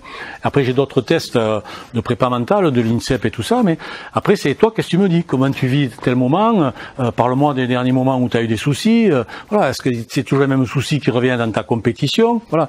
Et après par rapport à ce qui est dit, ben, je vais l'aider à mettre en place des choses pour qu'il vive mieux ses soucis. En fait c'est mettre en place des routines. Marc m'avait demandé à une conférence si c'était important, c'était Zidane qui disait moi d'abord telle chaussette, après telle autre, après, et c'était millimétré. Est-ce que c'était grave ou pas d'avoir des choses comme ça? Moi je dis non, c'est à partir du moment où ça sécurise la personne et quand elle pense à ça, elle pense pas à perdre, à ceci, à cela, et que s'il va m'arriver, eh bien la routine sert. C'est ce que j'expliquais tout à l'heure à Jimmy avant qu'on démarre, c'est la différence entre le connu et l'inconnu. Pourquoi j'ai du stress? J'ai du stress parce que je vais être face à l'inconnu dans quelques minutes, voilà, donc cet inconnu me fait perdre pied. À partir du moment où je sais que si mettons arriver dans un théâtre, monter sur une scène, parler en public, ça me stresse. C'est pas le cas. Parce qu'à l'IUT, avec tous les étudiants et les amphis, c'est comme ça que je me suis formé. Hein, j'ai rien inventé. Hein. Je suis pas plus fort qu'un autre, mais tout s'apprend. À partir du moment où on apporte du connu dans ce moment où l'inconnu nous apportait un inconfort, voilà. Mais je dois arriver, je suis dans la chambre d'appel de mon tatami, je vais rencontrer Teddy Riner là sur le ring, je vais lui mettre une branlée. Mais d'habitude, je me pose 1000 questions, mais je ne veux plus me poser des questions. Donc pendant les 20 secondes et 30 secondes que dure l'arrivée là dans le couloir d'appel, mais je vais mettre en place une routine de 30 secondes. Donc je vais calculer, voilà, je vais démarrer avec un déclencheur, un geste, un mot, un truc, voilà, et là je vais compter mes pages. Ce que font les buteurs au rugby, voilà, ils ont mis en place une routine pour justement être dans le connu de l'exécution de leur routine, et pendant qu'ils sont dans cette exécution-là, ils pensent pas s'ils vont rater, l'importance que ça va avoir, voilà. Le but c'est de mettre du connu sur l'inconnu pour chasser le stress et les pensées négatives, quoi. Voilà. On n'est pas que vert, hein. Il y a autre chose, certainement, à côté. Voilà. J'ai même pas idée de l'heure qu'il est. On retient les gens là en otage, non? Ah oui, quand même. Bien. Bon. Apparemment, il n'y a plus de questions. Je vais... On va libérer les gens. Tu veux encore dire un mot? Tu as encore un mot, Jean-Michel, à dire? Non, j'en ai beaucoup dit là. Tu en as dit beaucoup. On va laisser partir les gens, on va les laisser souffler. Alors je ne vais pas en dire beaucoup plus, simplement, encore une fois, merci à tous d'avoir assisté à cette conférence. Je pense que beaucoup de gens sont déterminés, se sont trouvés des couleurs, hein, mais en tout cas, malgré toutes nos différences, on a tous en tout cas on a tous passé un beau moment ce soir et œuvré pour une bonne œuvre, pour le Téléthon en l'occurrence. Tu as dit tout à l'heure qu'il fallait s'endormir avec une idée positive de la journée. Dites-vous que vous avez tous participé à une noble cause en tout cas ce soir. Merci à tous et à bientôt j'espère.